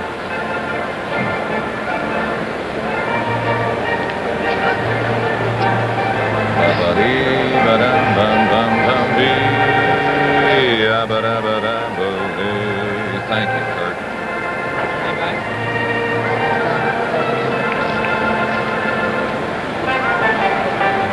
Yes, sir. Yes, sir, Mr. Custer.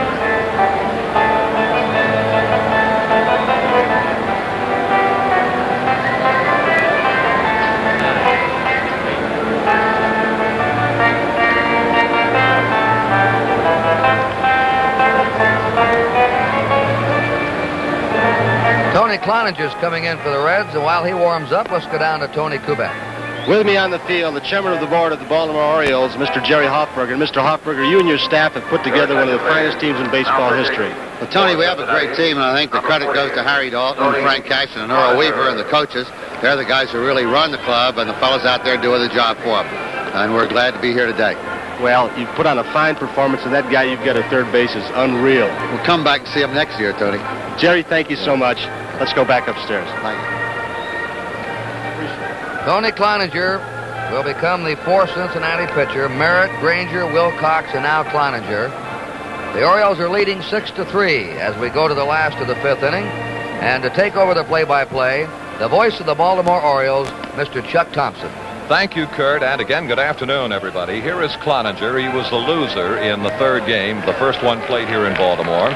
He pitched 5 1/3 innings, 6 hits, 3 walks, 3 strikeouts, 5 runs, and was nicked by the home run bat of Frank Robinson in the 3rd and Don Buford in the 5th inning. Tony Cloninger. And it'll be Boog Powell, who had been 0 for his last 8 official at-bats until he doubled into right field in the 3rd inning.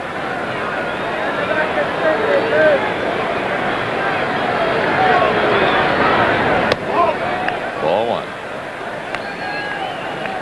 30-year-old Tony Cloninger, and if he looks big and strong, he is exactly that. 6 feet, 215 pounds, from Lincoln County, North Carolina. Tony Perez, waiting for the pop-up. 1 gone.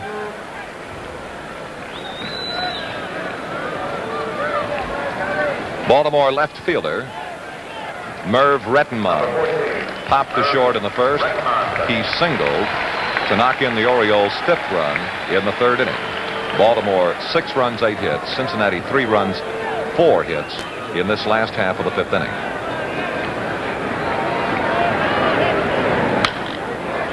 Let's see if it's playable. It is going to be out of play.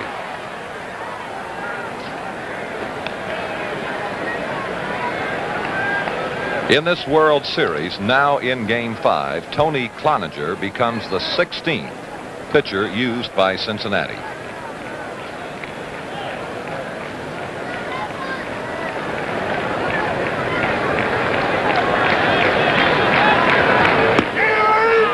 Good breaking ball to Rettenmund.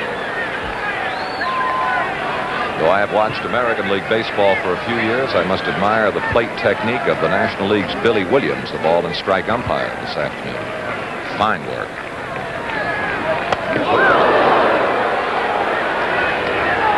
One and two.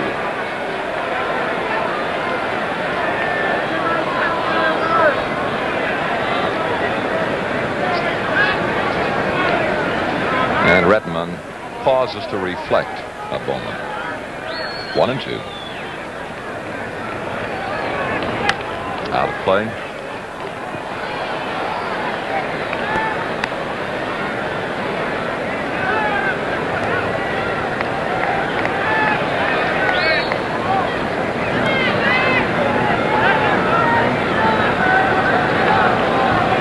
Cloninger in 19 starts this year did not pitch a complete game.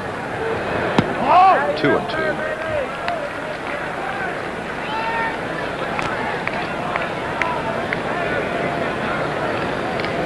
He was the starter in the 3rd game of the playoffs against the Pittsburgh Pirates. Came out with no decision. And that'll make it 3 and 2 to Rettenmund.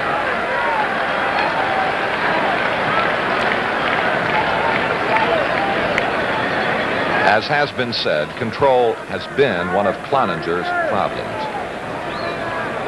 He averaged 4.7 walks per 9 innings this year. 3-2 to Rettenmund. Out of play. And his National League average shows about 4 walks a game, or 4 per 9 innings.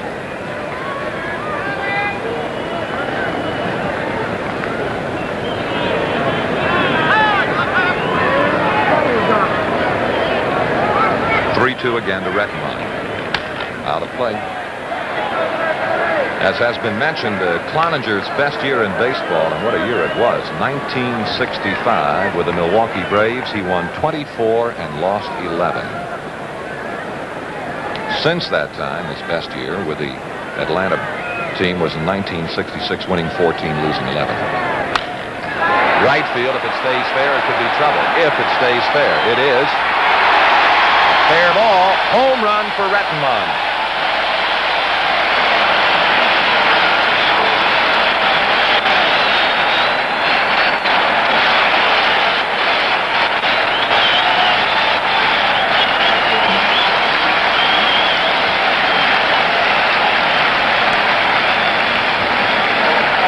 Rettenmund with power to the opposite field. Watch Tony Cloninger's reaction after the bat meets the ball. Rettenmund hit 18 home runs as a part-time player this year. Cloninger looking up.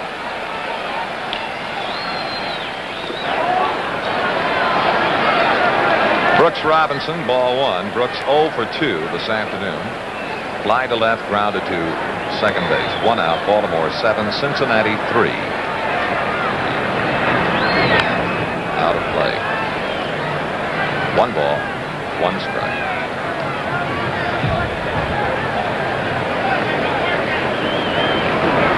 Cloninger gave us the first indication that that was going to go all the way. 1-2 to Brooks. The Orioles now have out-homered the Reds 10 home runs to 5 in this series.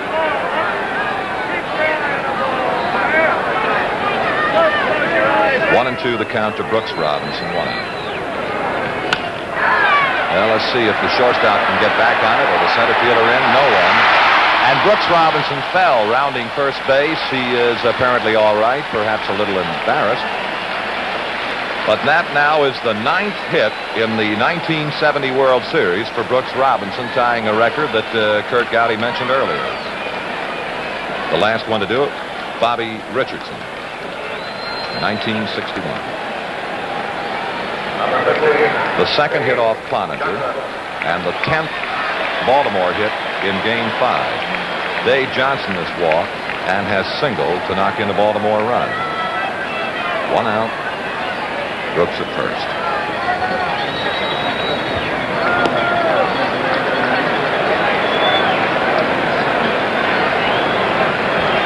This is Ray Washburn in the Cincinnati bullpen. Look at him over there. No, he just missed. Ball 1.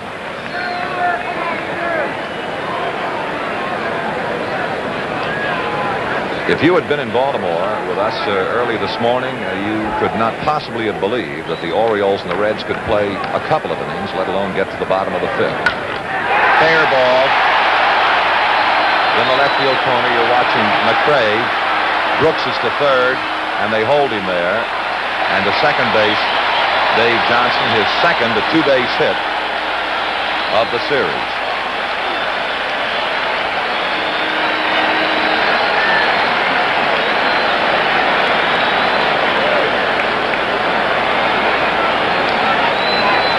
Cloninger got Powell on the pop-up to Perez at third, then Rettenmund homered, Robinson singled, Johnson doubled, and now Etchebarren with 1 out, runners second and third.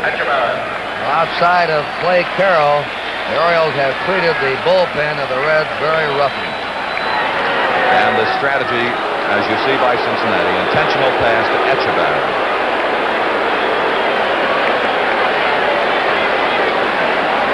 And I don't think in the years I've watched baseball I have ever seen an intentional pass given without the fans booing. And yet is a very important part of the strategy of baseball and a part of the game that has to be recognized and has to be used. Bases are loaded and Cuellar is the batter. Think he's remembering McNally? He might also be remembering a swing he made in Minnesota that a 29-mile-an-hour wind blew back fair for a Grand Slam home run in the Oriole-Minnesota playoff series. Cuellar has lined to the right fielder rows and has struck out. The infield is in double play depth with 1 out, bases loaded. Ball 1.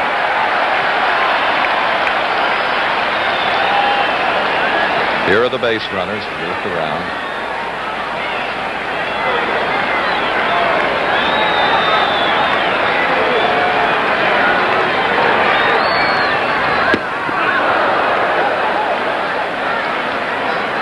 One and 1 to Cuellar.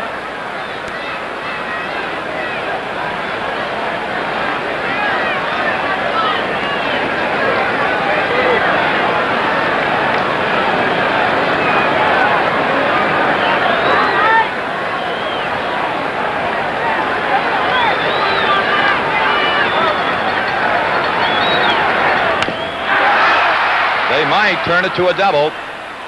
Nope, they couldn't get Cuellar.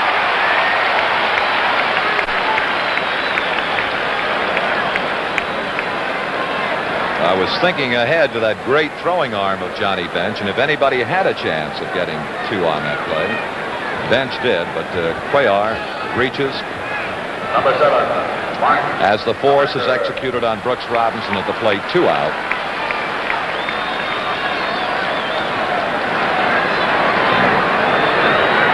Bases remain loaded and Mark Belanger. Watching Pete Rose calling for it. Final out of the inning. But at the end of 5, innings, the score is now Baltimore 7 and Cincinnati 3.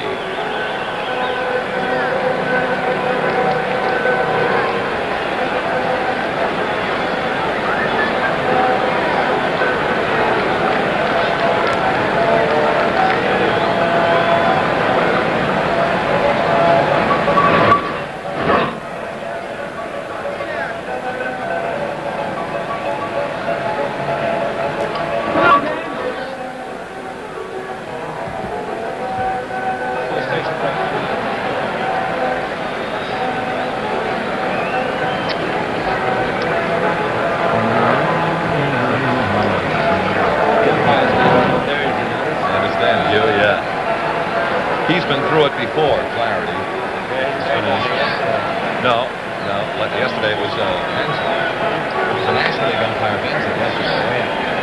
So Flaherty has been through it. He's nowhere in range. 4, 3,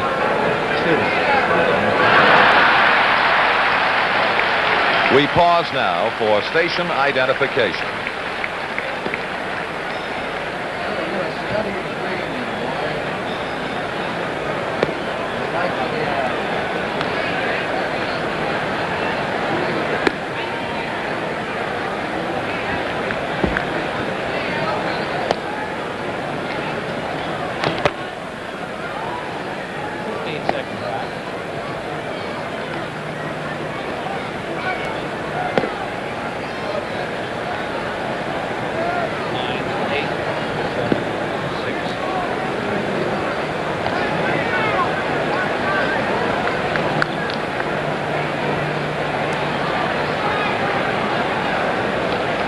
This is Linda Wareheim, who does this at the end of every 5 innings.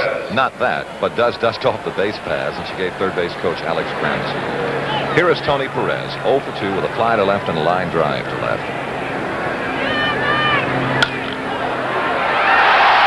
And you've seen again the defensive artistry of Baltimore shortstop Belanger, and again the Reds hit it right at somebody. Belanger, former basketball star at Pittsfield, Massachusetts, is tall. Look at the reach he has, and he can go to his right or left. Tough to get that ball through that left side of the Baltimore infield. Here is Johnny Bench. Single to knock in the Reds' first run. Let's see whether Dave Johnson, he will. Second baseman Johnson making the play. 2 down, top of the 6th.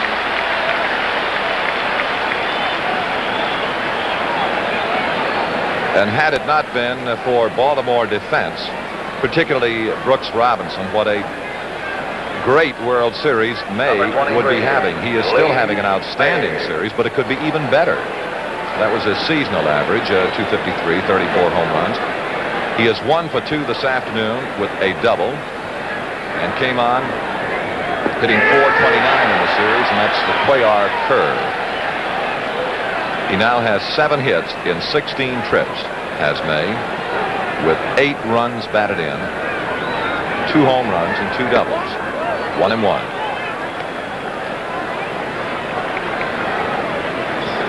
And if you take Brooks Robinson off third base, you can add more to the Lee May figures. 2 and 1. 2 out. Nobody out. Cuellar retired 11 in a row following McRae's double in the first inning.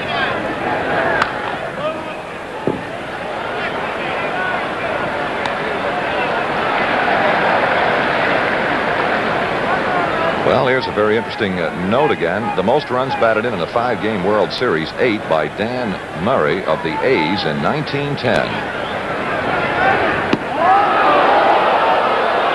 3-2 to May. And if the series ends today, Lee May will tie the record, or he could break that record. He has now 8 runs batted in. And we are in the 5th game. Watch Paul Blair. And it apparently is quite playable for the final out. So at the middle of the 6th inning, the score is Baltimore 7 and Cincinnati 3.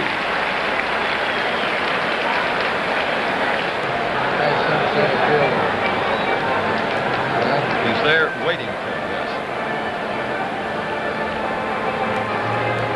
Lou, any chance of a replay on Blair there, how he's... A lot of guys are running for that ball. He was there waiting for it.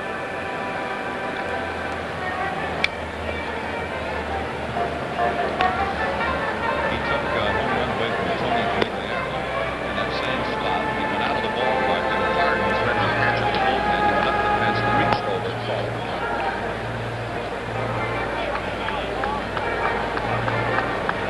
Crowd smells blood. Okay.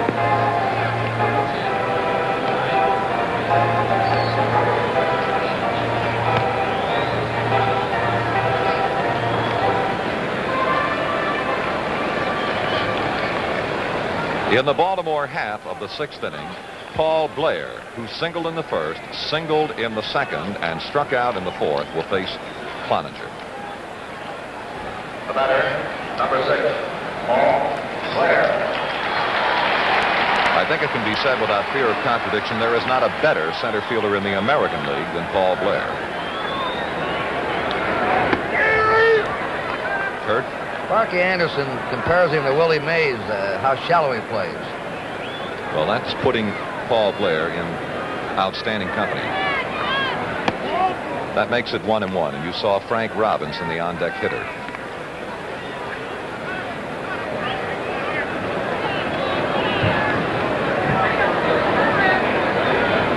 The 1-1 to Blair. Just a bit high. 2-1.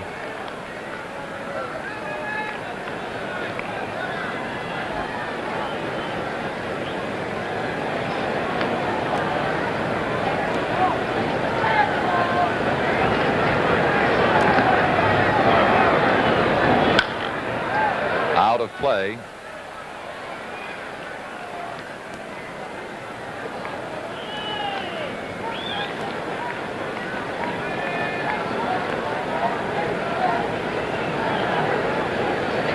Baltimore with 7 runs, 11 hits. The Reds 3 runs on 4 hits.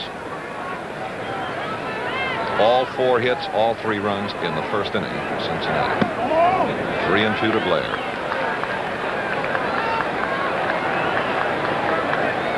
Starter Cuellar has had streaks where he retired 11 in a row and is currently working on a streak of retiring 5 Reds in a row.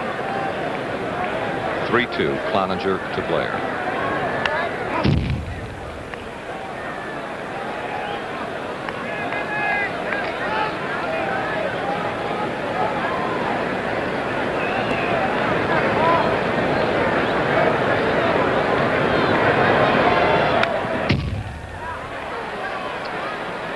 You're watching quite a battle as Cloninger is challenging Blair with the best he's got, that good fastball, and Blair is getting just a piece of it.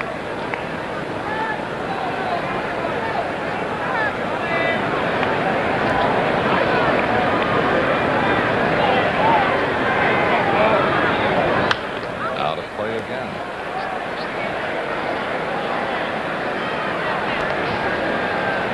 There is activity in Cincinnati's bullpen. Washburn is up again.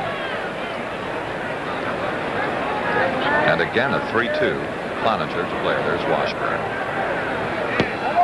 Breaking ball just missed, and Bench giving the well-known look to Billy Williams. Cloninger's second walk. The first one was an intentional pass to Etchebarren in the 5th inning.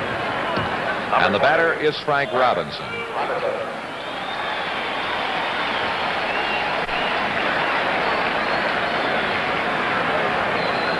It was Frank who ignited the spark for Baltimore in the 1st inning after Cincinnati had tallied 3 times against Cuellar in the top of the 1st. Frank hit his 2nd World Series home run of 1970 to make it a 3-2 ball game in the 1st inning.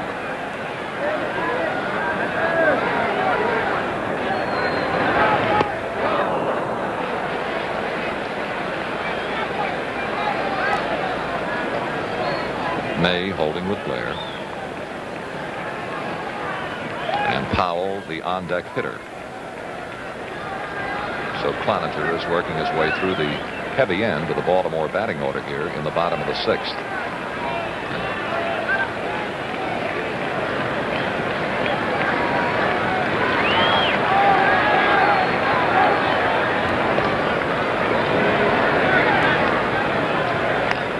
Frank has 6 lifetime World Series home runs, leads active major leaguers, tied for 11th in the all-time list of home run hitters.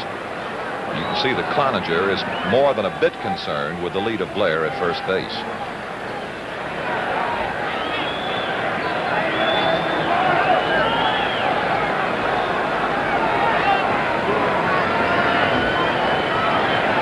One strike pitch to Frank.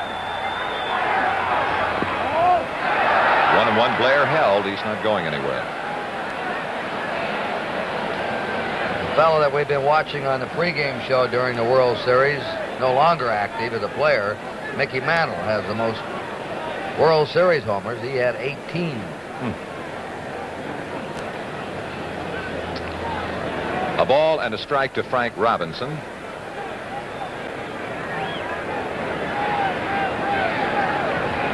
This will be a 1-1 pitch. And that's a good look at the lead of Blair at first. Out of play.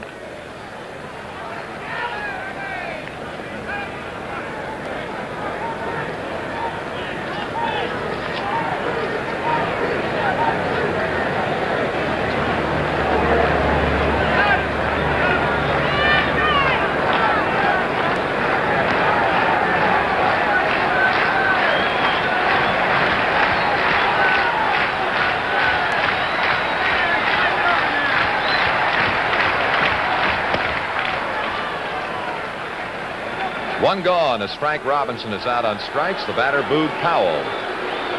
1 for 3 this afternoon. Number 26, Booed Powell. And 4 hits and 15 trips in the series for Boog.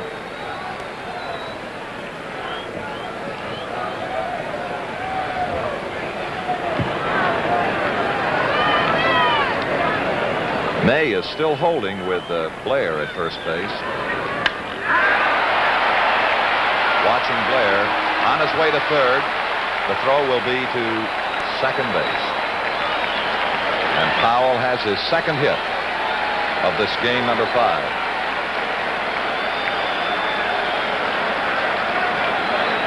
Only in the 4th inning this afternoon have the Orioles been kept off the bases, as they were 3 up and 3 down in the 4th.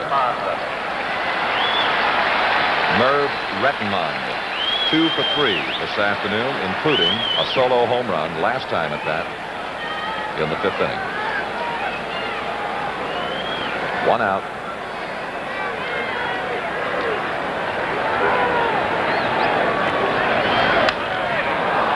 And Perez may have a play. 2 down now.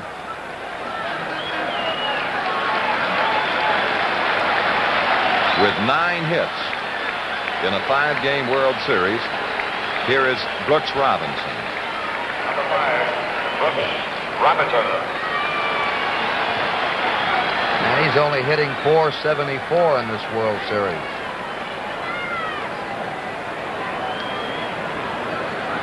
Blair third, Powell first. May does not hold with Powell.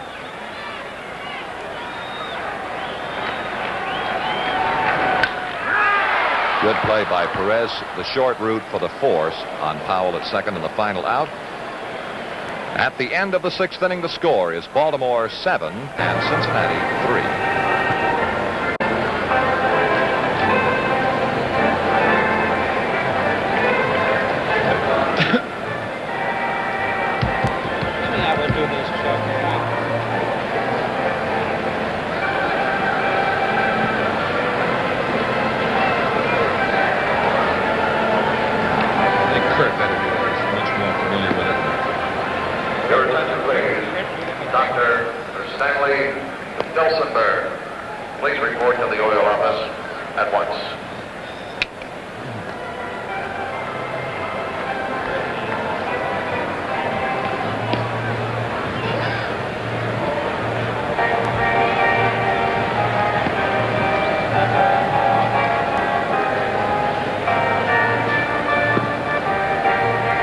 In the event the World Series is over on Sunday, NBC will present NFL football.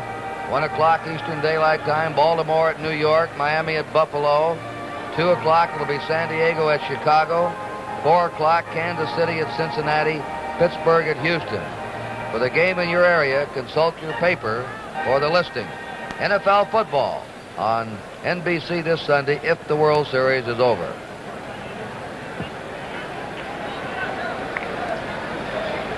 For the Cincinnati Reds, top of the 7th inning, it'll be McRae to lead off. Hal doubled in the 1st inning to knock in 2 of Cincinnati's 3 runs. Pop to the shortstop in the 4th. Ball one.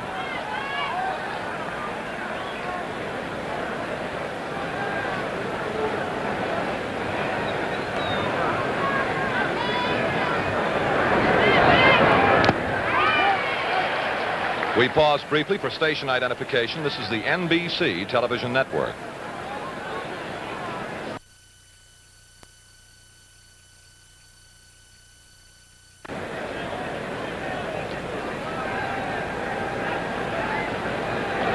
One pitch, Cuellar to McRae. Ball two.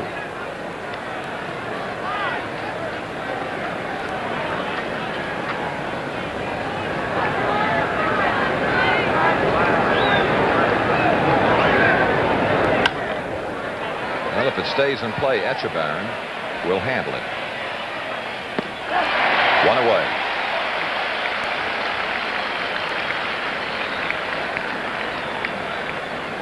Cuellar's best pitch right now is his fastball, and he's got a good one, and he's relying on it. Shaky start in the first inning, 3 runs and 4 hits. Number 19. Evidently loosened up. He has not allowed a hit since the first inning. And now has retired 6 in a row following the walk to Bravo in the 5th inning. The batter, Tommy Helms. Breaking ball in. Tommy is 0 for 2 this afternoon with a bounce out to short and a pop to the first baseman.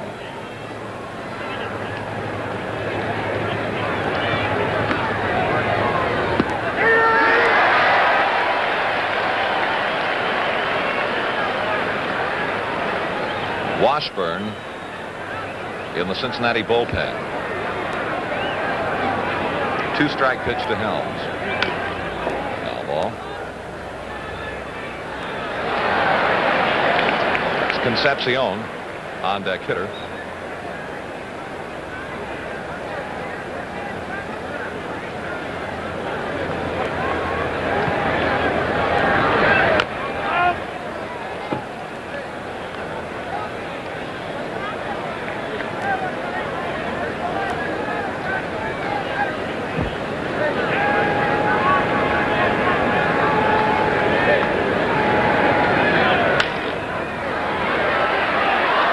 Glove of Dave Johnson, and we'll see what the official scorer rules. Base hit or error.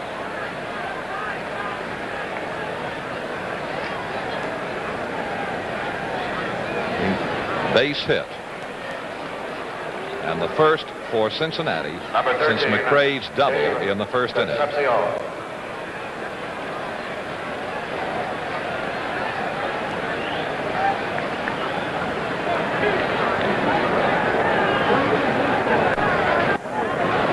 Here is Concepcion, who has popped to second and bounced to short.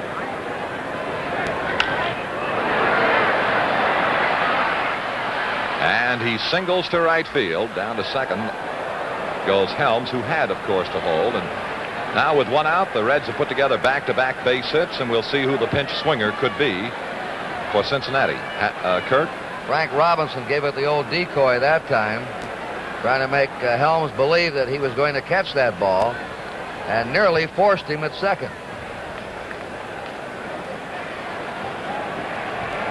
Your attention, please. Batting for manager, number 25, Bernie Carbo has been announced now as the pinch hitter for Tony Cloninger. Dick Hall is throwing in the Oriole bullpen. This will be Bernie Carbo. Bernie is now in his 4th World Series game. He has been to the plate 7 times without a base hit. He hit .310 over the year with 21 home runs. Fine-looking first-year man for Cincinnati. Well, the Reds have got something going with 1 out. Helms at second, Concepcion at first, and pinch hitter Carbo at the plate.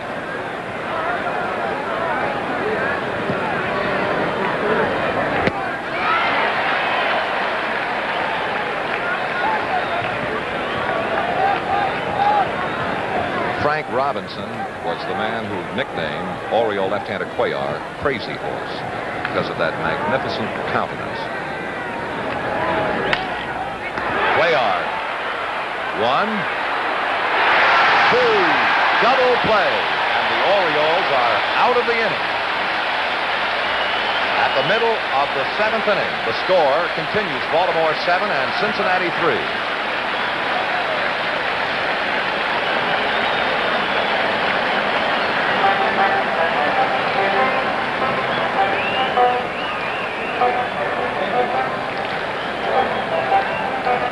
And so at the middle of the 7th inning, the score is Baltimore 7 and Cincinnati 3. They missed it the first time. They might just do it over.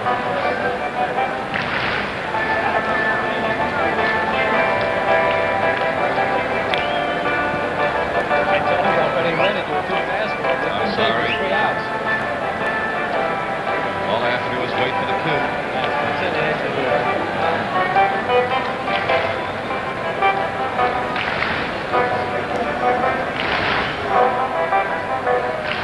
Everybody. Washburn, probably. I think so, yeah.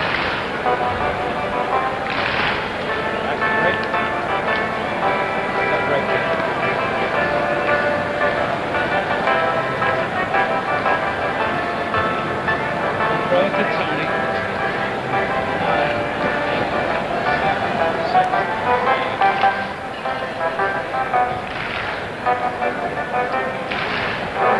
And now let's go downstairs to Tony Kubek. With me down on the field, one of the all-time great third baseman's wives, Mrs. Brooks Robinson. And Connie, I think you're going to be driving a new Dodge around after this World Series. He looks like he's heading for that MVP. Maybe. I don't know. He's having a heck of a series. Is he always that easygoing as he is on the field? Always. Never hollers at the kids or you? Not too often. Nice talking to you, Connie. Real pleasure. Let's go back upstairs.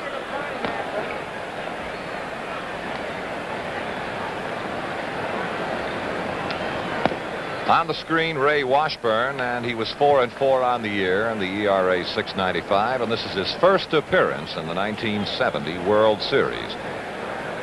And in the last half of the 7th inning, he will face Dave Johnson, Andy Etchebarren, and Mike Cuellar. And Cincinnati now has used 17 pitchers in the 5 games. Johnson walked, singled, and doubled. He now has 4 hits. He also has a run batted in this afternoon.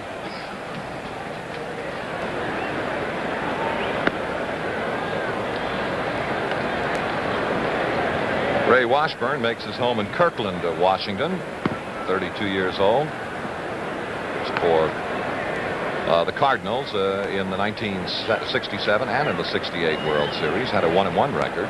The batter, got into 4 games all told in those 2 series. Dave Johnson.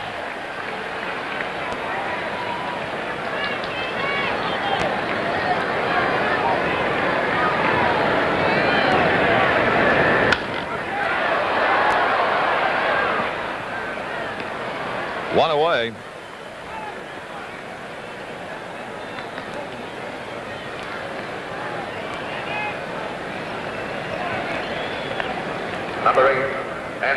Here is Andy Etchebarren, singled in the 2nd inning, scored Baltimore's 4th run, fly to right, and was given an intentional pass in the 5th inning.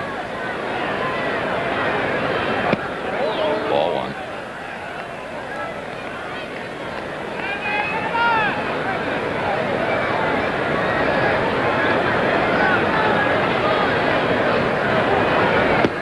Ball 2.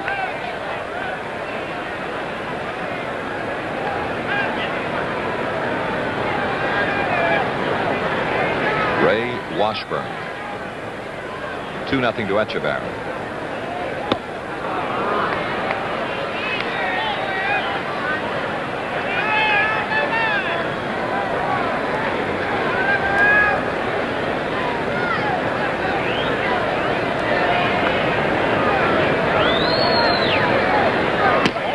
Three and 1 to Etchebarren.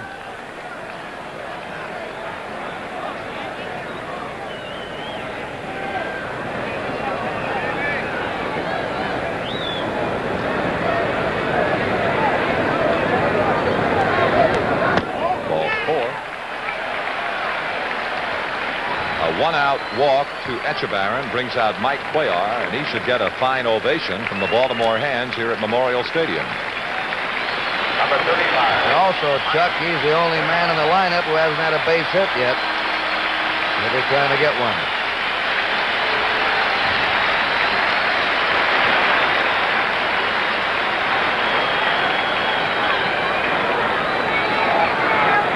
Quite an interesting story right there. Defeated every team he faced in the American League 69-70. Every team.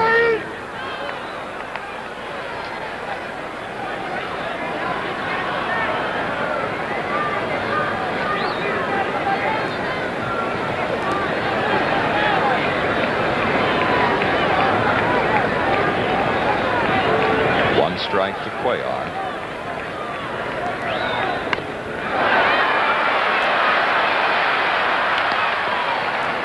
And he's got the sacrificing Cuellar, advancing Echebarren to second. 2 out, and Mark Belanger.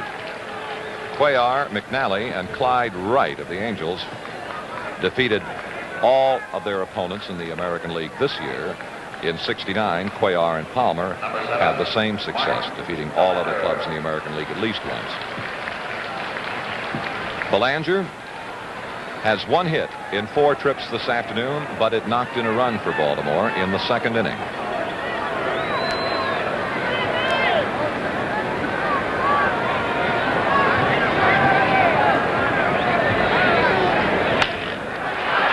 Tommy Helms got it to first in time to get Belanger, and that'll be the Oriole half of the 7th inning. So at the end of the 7th inning, the score is Baltimore 7 and Cincinnati 3.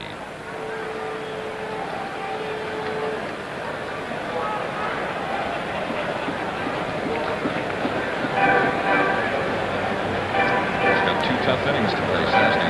Tolan, Rose, Perez, bench May, and McRae.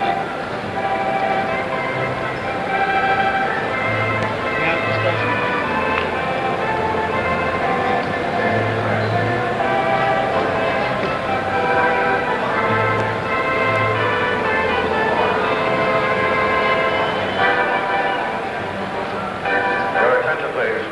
Will Nina Schwartz please report to the Oriole office at once?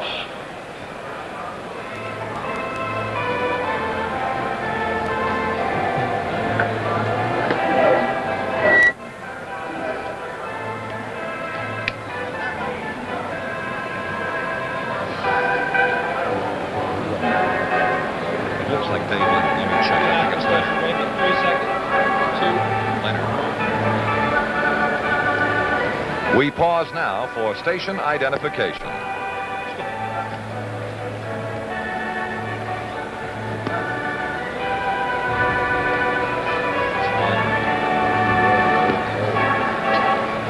What's the difference? What's the difference here?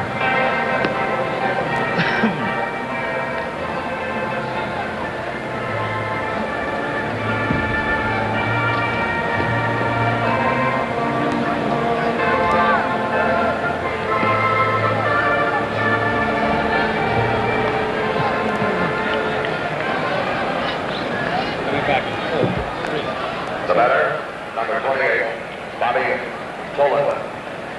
The top of the 8th inning, game number 5, the 1970 series, brings the Cincinnati Redlegs leadoff hitter, Bobby Tolan, then Pete Rose, and then Tony Perez against Mike Cuellar.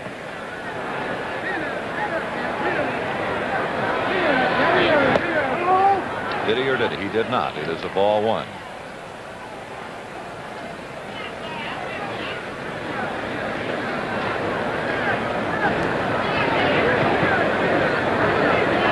Ball 2.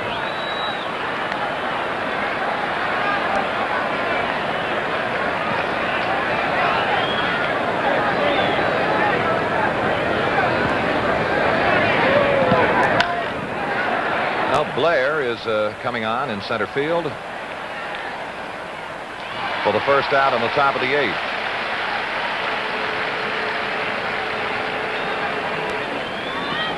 And now Pete Rose doubled in the Cincinnati first, scored the first run. Since then, grounded a second, fly to right.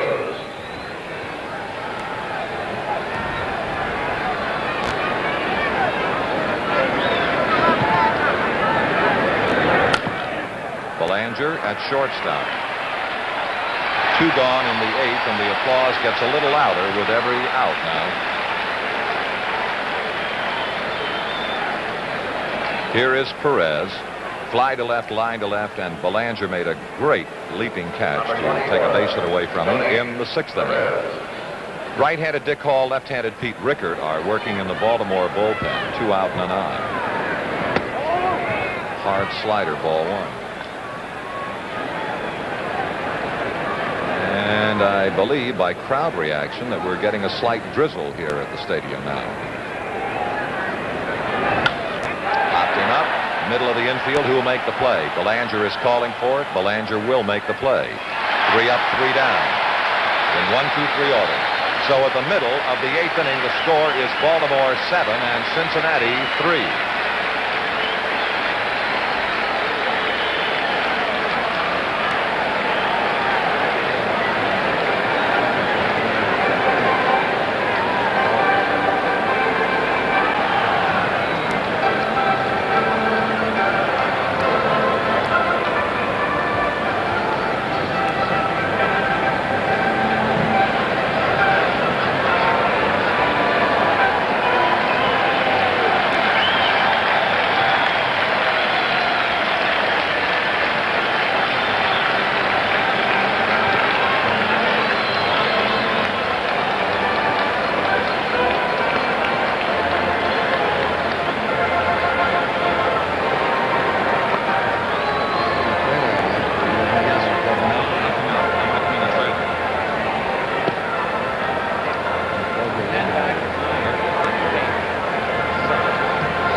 In the bottom of the 8th inning, Paul Blair, Frank Robinson, Boog Powell against Washburn.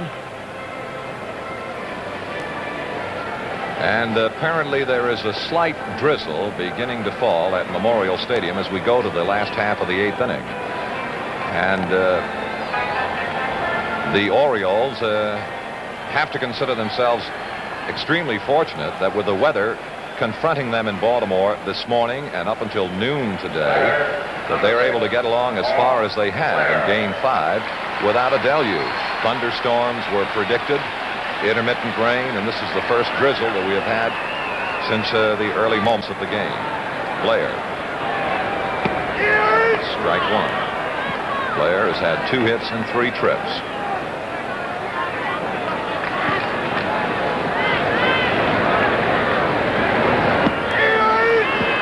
Curveball from Washburn. 2 strikes now.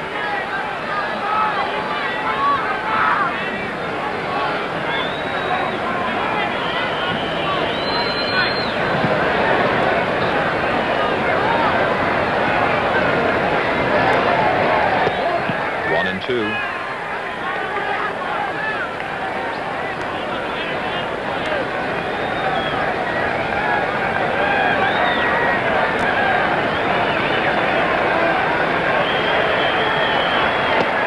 Two and 2.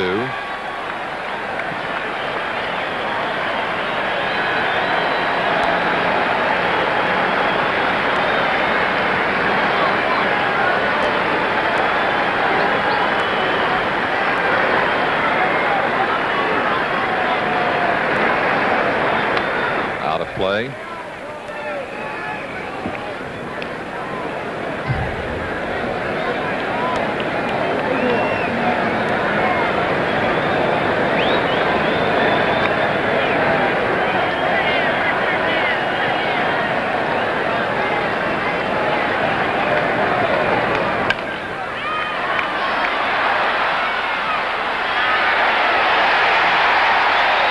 Safe is the call, and Blair will reach on an infield base hit.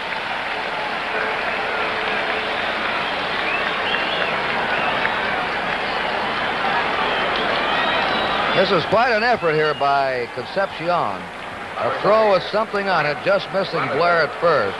But Blair has come up with his 3rd hit today, and now, like Brooks Robinson, he has 9 hits in a 5-game World Series if this one ends today. Frank Robinson homered in the 1st inning with a man aboard. since then has flied to center. Hit a shot off the pitcher and was thrown out by third baseman Perez in the 4th inning and struck out in the 6th. Ball 1. Ball 2. At the plate low.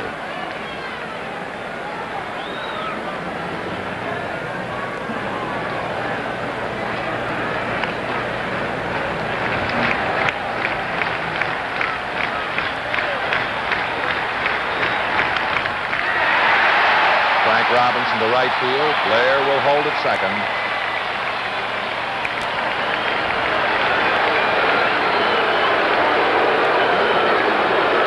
And it's booed. Baltimore's first baseman, who is 2 for 4, 5 hits in the series. He doubled in Baltimore's 3rd, singled in the 6th.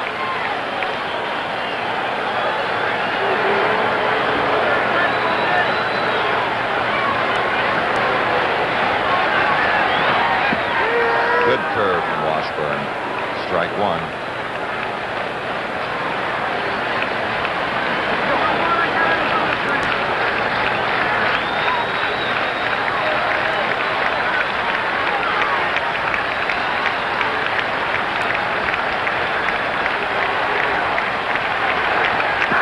Ball 1. Clay Carroll is throwing in the Cincinnati bullpen.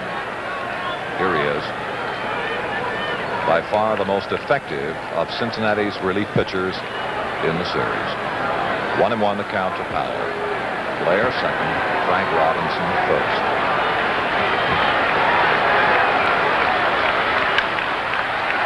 Lee May is in trouble. Blair is coming home. Alert base running on the part of Paul Blair. Checks in Baltimore's 8th run.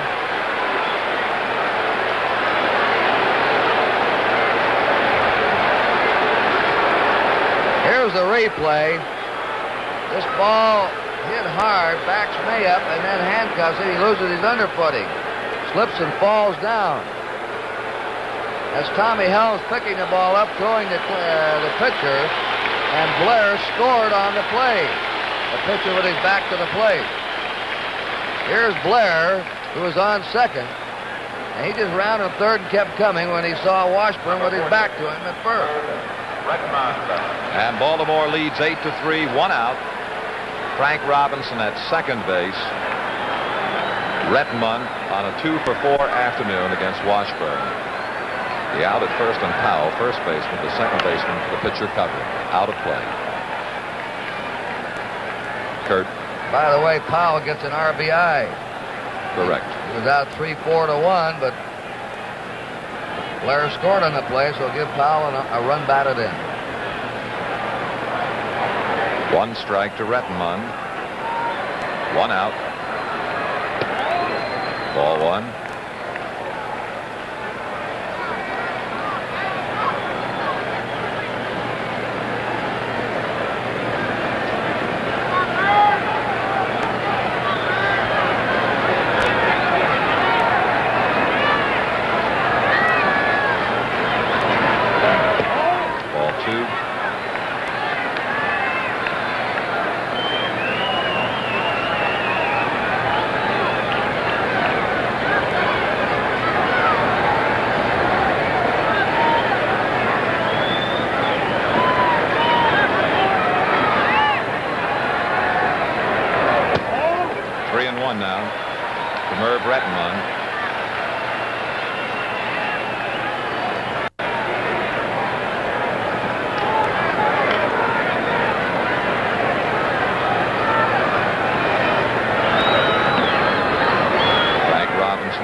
Standing ovation for Brooks Robinson. Standing ovation for Brooks Robinson.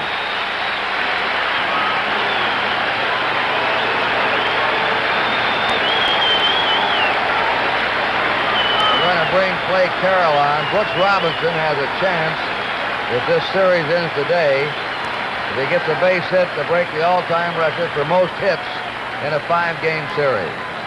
He and Blair each have 9.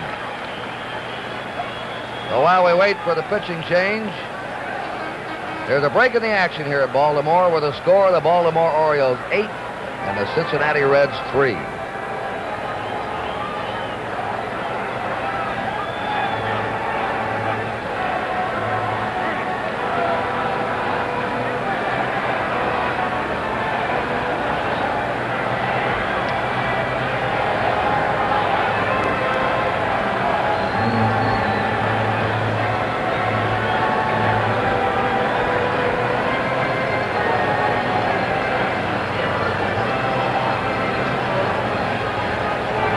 Yes.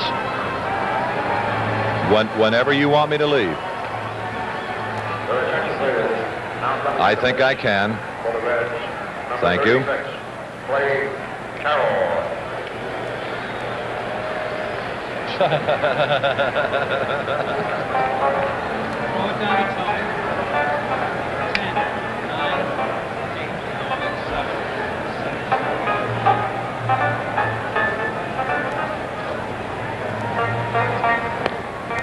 And now we go down to Tony Kubek. I'm seated with Mr. Joe Cronin, president of the American League. And Mr. Cronin, this has got to be one of the finest teams to represent your league in many a year. Tony, the American League's really proud of this great ball club. It reminds you of the great Yankee teams of old. They have the defense, they have the fine pitching, they have a bullpen, and a great defensive team, as you've always said. And with the punch. As a fine ex-shortstop in the Hall of Fame himself, what about Belanger? He's kind of unsung on this team. Isn't Belanger a fine fielder? He's sure-fisted, got a great arm, good on relays, and I think that jump and catch that he made of that line drive off Perez, incidentally, Perez hit the ball good both times, that one to Belanger and the one to left field, and Belanger made a great, great play. He's a great player. Mr. Joe Cronin, thank you so much. Let's go back upstairs. Thank you, Tony.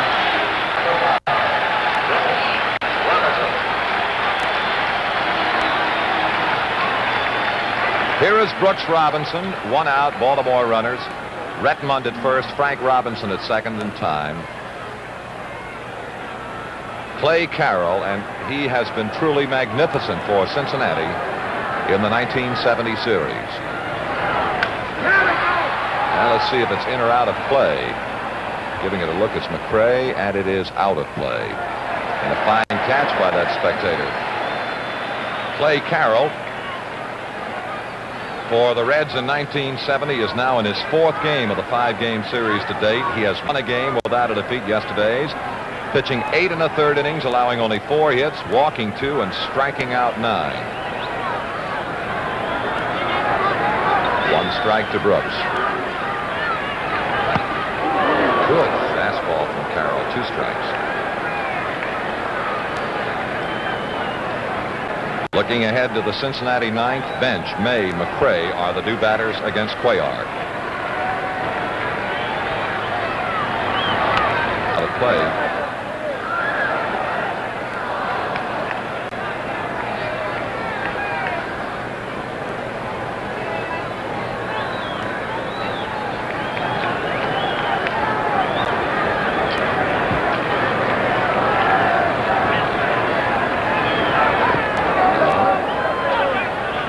One ball, 2 strikes.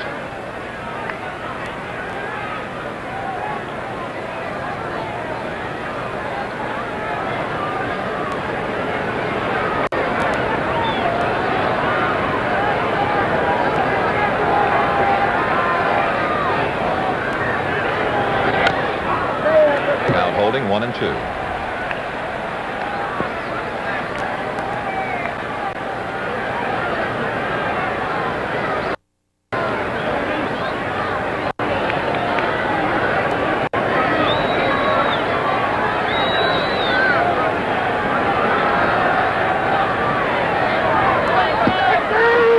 Good pitch from Clay Carroll, and Brooks Robinson is a looking strikeout victim and is still rewarded with a standing ovation as he heads for the Baltimore dugout. They're getting up behind the dugout. and this most popular of all to wear the uniform of a Baltimore Oriole. If the series ends today, you can use all of the superlatives you can think of, and it would describe his play in this series. Here's Dave Johnson. 2 out now. Rettenmund first, Frank second. Ball 1 to Dave. Dave with a 2 for 3 afternoon, a single and a double.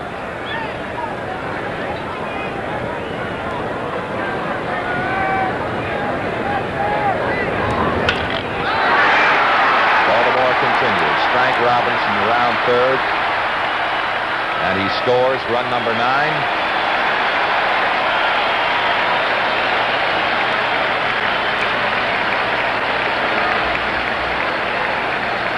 Curt? We're talking about all these other Orioles. Here's a very underrated player, that Dave Johnson. And now Andy Etchebarren. Number 8, Andy Etchebarren.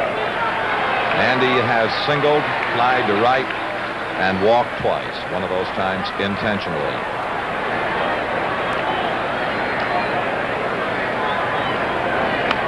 Out of play.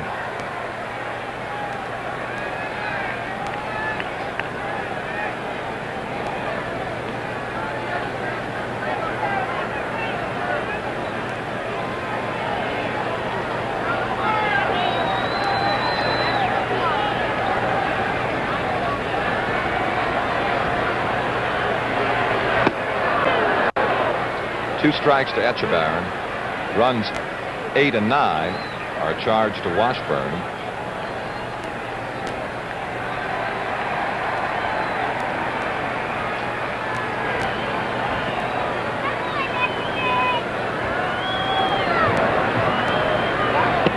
One and 2.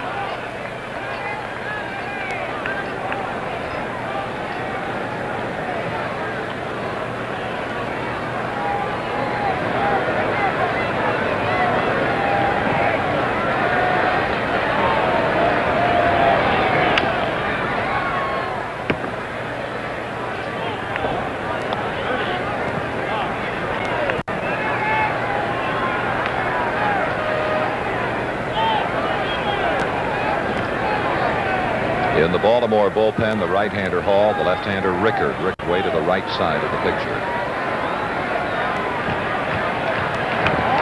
2 and 2. It gets beyond the catcher, and they're just going to hold where they are. No advance. 2 out in the inning, and 2-2 now the count to Etchebarren.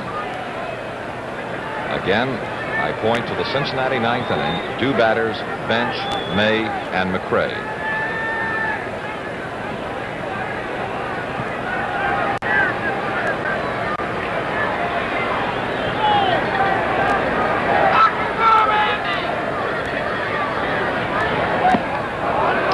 That's 3 and 2 now. Whoops! Now it is called a strike, and that Etchebarren committed himself, and the inning is over. So at the middle, a check that at the end of the 8th inning, the score is Baltimore 9 and Cincinnati 3.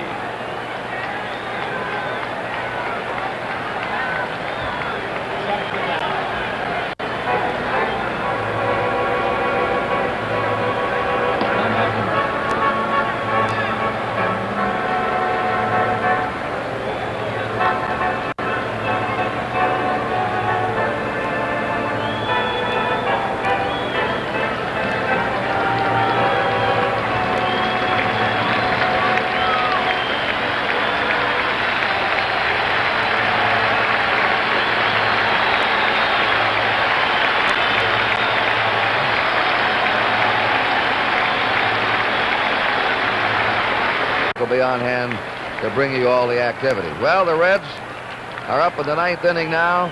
Johnny Bench, 1 hit in 3 times. Mike Cuellar is inside. Cuellar gave up 4 hits and 3 runs. The Reds jumped out to a 3-0 lead in the 1st inning, but Cuellar has shut them out since. Foul ball. 1-1. And as Earl Weaver remarked before the game, I may let him stay in there longer than I normally would another pitcher. Sometimes he gets roughed up in the first inning or two, but he needs to loosen up. And he started loosening up in the second inning. Strike. 1 ball, 2 strikes. Cuellar finished the season strong like he did last year. He's had 2 great finishes in a row. Slow curve, high. They smell the blood here in Baltimore. This crowd roaring now in every pitch. Cuellar, since July 1st, has won 16 out of 19 games. That's a... Oh! Robinson does it again! Brooks Robinson making another phenomenal play at third.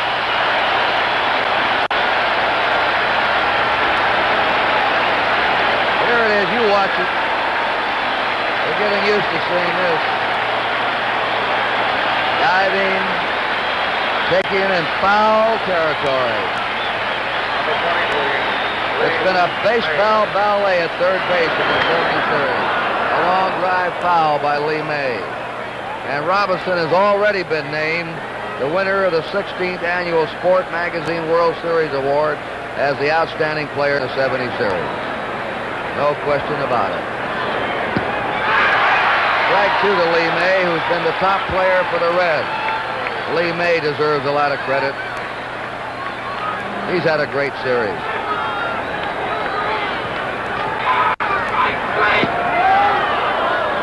One ball, 2 strikes.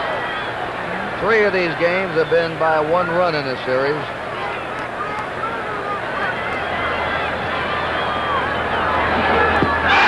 Struck him out. The Orioles are 1 out away from the World Championship. And I don't believe there's much doubt that Brooks Robinson has been the difference. Mrs. Cuellar in the white dress, and she has the movie camera in her hand. Her husband's made a comeback today, as he did the last 2 years, getting off to slow starts and then gathering steam as the season went along. Attention, please. Batting for McGray. 2 singles off him since the first inning. Corrales. Pat Corrales, the catcher now, coming up to bat. Alan Ross been our statistician in this World Series, and Huey McDermott, our stage manager. We get the last out, stand by. We'll switch you to the Baltimore locker room. Hit down to Robinson. It's fitting he makes the final out.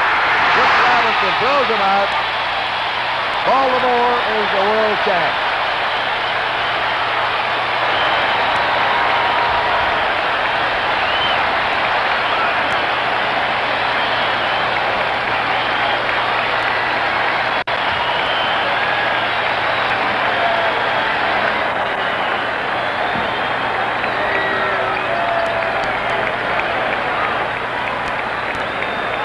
The Reds were murderous against left-handed pitching this year, but McNally and Cuellar have defeated them in the World Series. This is the clubhouse. The players are coming in. Paul Blair had 9 hits in the series. He led the series in hitting with an average of .474. There's Brooks Robinson. That's Cuellar. Andy Etchebarren, the catcher. Mark Belanger. What a World Series this Baltimore infield had, making one great play after another. The Orioles have somewhat of a dynasty going now. They have won 3 of the last 5 American League pennants. Their 2nd World Championship in the last 5 years. And Cuellar all the way, of course, in this game is the winner. The losing pitcher, the starter, Jim Merritt, plagued by a bad elbow. Baltimore had good pitching in the series, excellent hitting. They set a record for most home runs by a team in a 5-game series. The old record was 7 by the Yankees in '61. The Orioles hit 10 home runs in this series. They had great fielding. They had the balance that they had all year, hitting, pitching, and defense. And now let's go down to the World Champions Clubhouse. Well, we're in the clubhouse of the world champion Baltimore Orioles, and the first of business will be Commissioner Bowie Kuhn presenting the championship trophy to the most deserving manager in baseball, Earl Weaver. Commissioner. Earl, on behalf of all baseball, I want to present this championship award to you, for you and for all the Orioles. We knew you were a great baseball team. We knew it last year. You've proven yourself real world champions. We're all proud of you. Your trophy. Thank you very much, Commissioner. It's a tribute to all the ball players and all the things they've done the last 2 years. And we wanted it so bad last year. I'm just glad we got it this year. Thank you very much, Earl. And right beside you is Mr. Gerald C. Hopberger. Jerry, how do you feel about this trophy? Well, I feel fine, but if Earl doesn't stop shaking, the whole building's going to fall down. There's Harry Dalton and Frank Cashin, and I think they deserve a lot of congratulations, too. Earl, let's see if we can't get Harry Dalton and Frank Cashin in here for the benefit of our NBC camera. Would you come over, please, Frank? I'm sure that's and Harry Dalton. Earl, stay here, please, with Harry. Thank you very much. Ladies and gentlemen, here's the Executive Vice President of the Baltimore Orioles, Frank Cashin, with Earl Weaver, and General Manager Harry Dalton right over here. Harry, what do you have to say for us? Chuck, I can't say anything. We're just tremendously excited and thrilled and so very proud of everybody on this team. They've done an excellent job all year. And our Executive Vice President of Baltimore, Frank Cashin. Thank you, Chuck. I'm very happy for the ball club, which is an excellent one, and very happy for Jerry Hofberger, who's a great owner and really deserves it. What a difference a year makes. Yes, it is. Earl, can you say a few brief words about this past year? I was with you every game, and nobody said a word about what happened last year in the World Series. There wasn't any revenge at all. No, what do you feel I don't about think this so. club? No, I just thought we have the best team starting out in spring training, and I said that we should win our division, definitely win our division, and whatever happened in a Minnesota series would happen because it's a short series. And the same with the World Series. But we wanted it all, if we could possibly get it. Is this club better this year than the '69 club? I don't know. I really don't know. People have been asking me that, and I just can't answer. Earl, I know where you want to be, out with your men. Go ahead. Congratulations again, Earl Weaver. Thank you very much. And we'll see if we can't get somebody. Hey, here he is.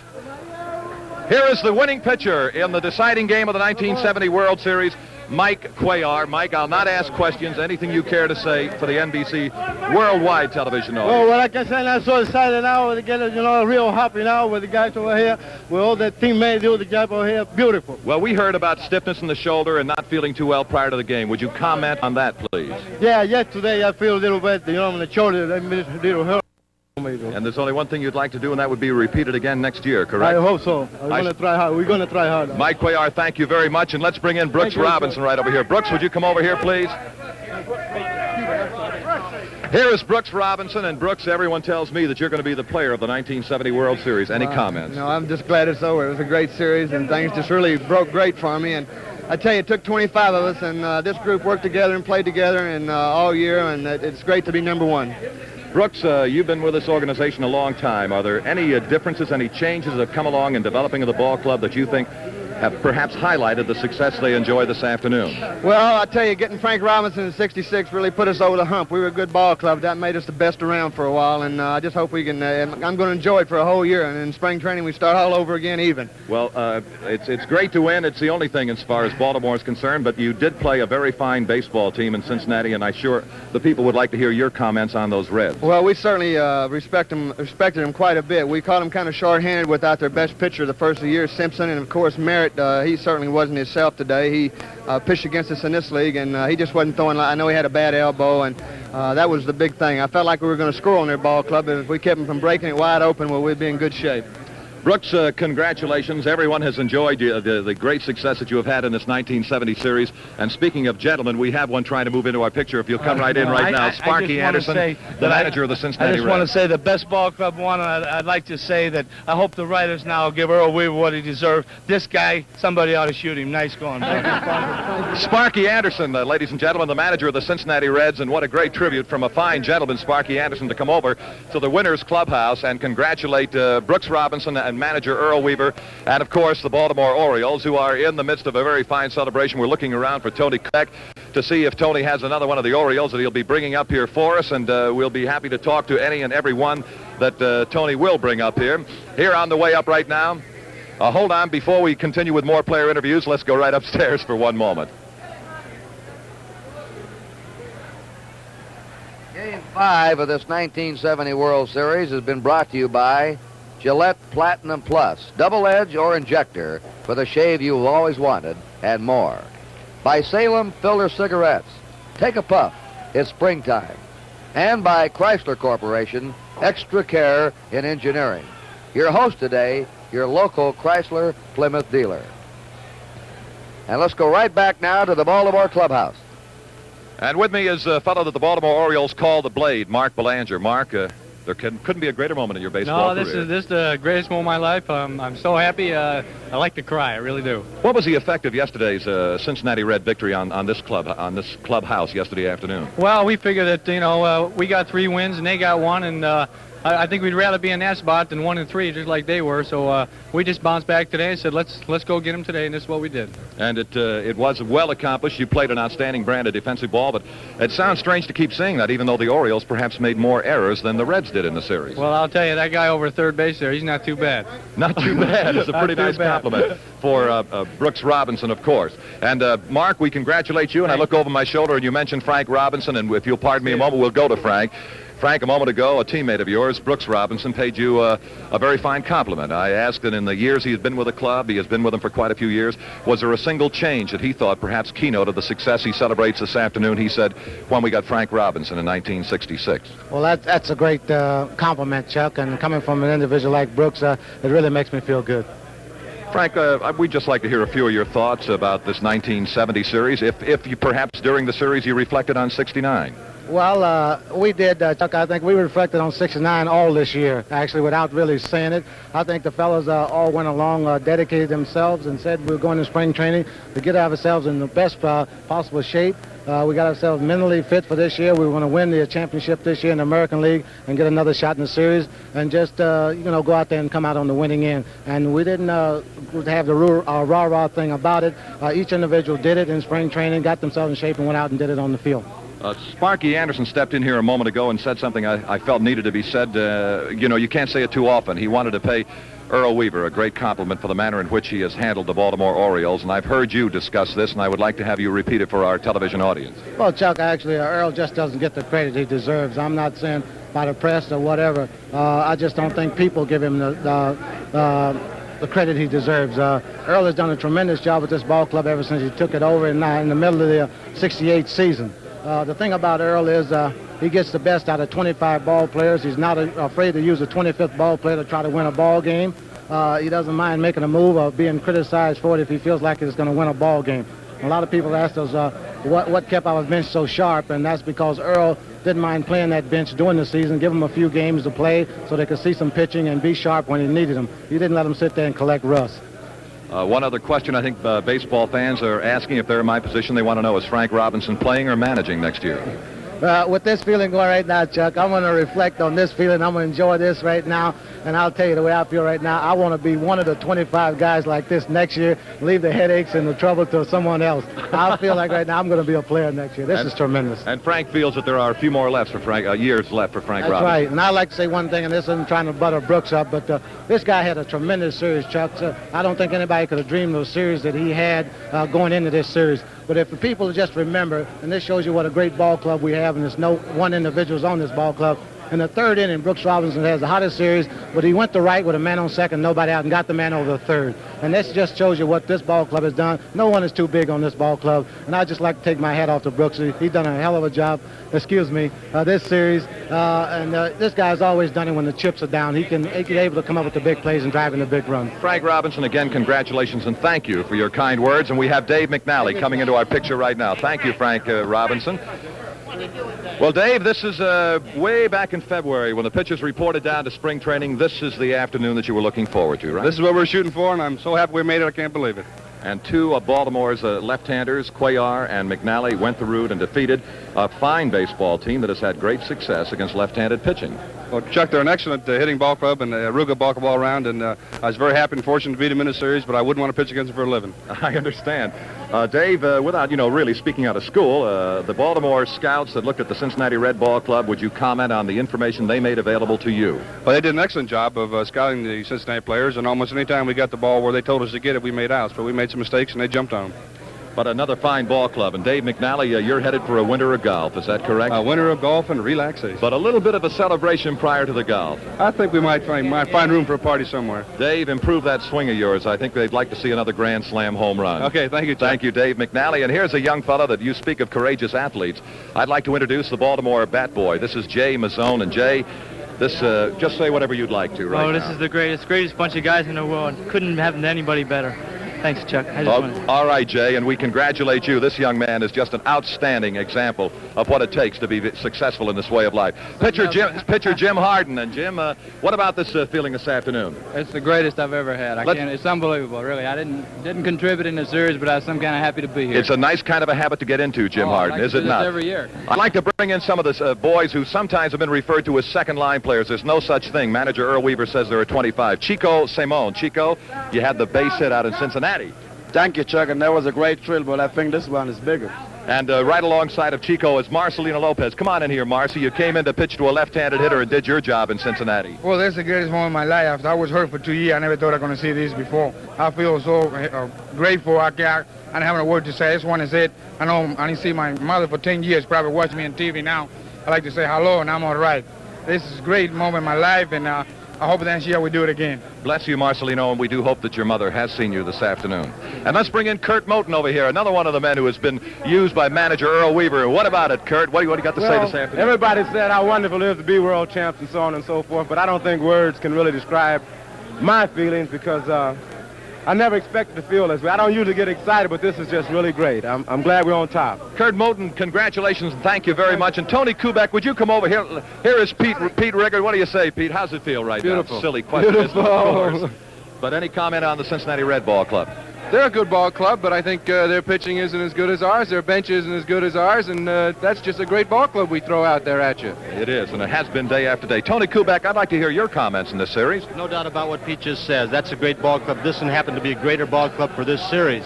They've got everything going for them all around. Guys like this in the bullpen, they're just great. What can you say? The Cincinnati ball club in the first half was a better ball club than in the second half and in the playoffs in the World Championship Series, because they're missing some key pitching. Simpson, of course, and Merritt was not at his best, along with some of the others. They're a great ball club, too, but they did it this time. And this Cincinnati ball club, I believe, is a kind of a club that probably could be in this World Series for a few years to come. How do you feel about that, Pete Rickard? Fine. We'll play them again next year if they want us. We'll be there. Mickey Manlin, one of our pregame interviews with him a couple of days ago, said that these same two teams, a prediction for the future, will be in the World Series again next year. I don't know if he's going to be right, but it's got a good chance. Well, I got to feel it's the same game, the same series, same script.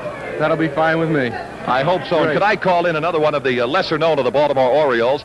And I might incidentally advertise the fact that he's the only bachelor on the ball club. Ladies, Cool, Bobby Grich, what does this moment feel like to you? Oh, it's a great thrill, Chuck. Just tremendous. I just feel privileged to be able to be on the team, one of the greatest teams in baseball right here. And here is perhaps the greatest center fielder in the American League, Paul Blair. Paul, anything you care to say? Oh, everything was just beautiful, Chuck. This is something we've been looking for all year. We had something to prove this year, and we came back and we proved it, and it was good to be here and win. I know how Cincinnati feels, that we felt this way last year. We got the breaks this year, and I think it was a hell of a World Series, and I just hope we can come back and beat them again next year. Well, Paul, you, like all of the Orioles who've been up here, have nothing but complimentary things to say about the Cincinnati Reds, a fine ball club. Oh, yes, they were a tremendous ball club. They played hard. Lee May did a fantastic job. He really hit. And Perez and all of them, I just think that maybe Perez had a lot of bad luck because he hit a lot of balls hard. It could have been a lot of base hits. Maybe their pitching wasn't up to the par that they brought all year. And, they lost Wayne Simpson, who did a fantastic job for them. And with our ball club, I don't think you can come out and be a little handicapped with their pitching and beat us. We played a real fine World Series, too. You echo the thoughts of most people that there is the possibility that Baltimore and Cincinnati could be doing this again, perhaps for a few years? I would love to be to face Cincinnati there next year. Just as long as we're there, that's all that's necessary. That's the most important thing. Well, Paul Blair, congratulations again. It was a great job right on through the series by 25 men and a fine coaching staff of George Bamberger, the pitching coach, George Suller at first, Billy Hunter at third base, and a fellow named Jim Fry out in the bullpen. We have some pretty good sportscasters too, Chuck. Hey, thank you very much, Paul Blair. That's about it. Let's right now take you from the clubhouse of the world champion Baltimore Orioles upstairs. Outstanding job, Chuck Thompson and Tony Kubek, on this World Series.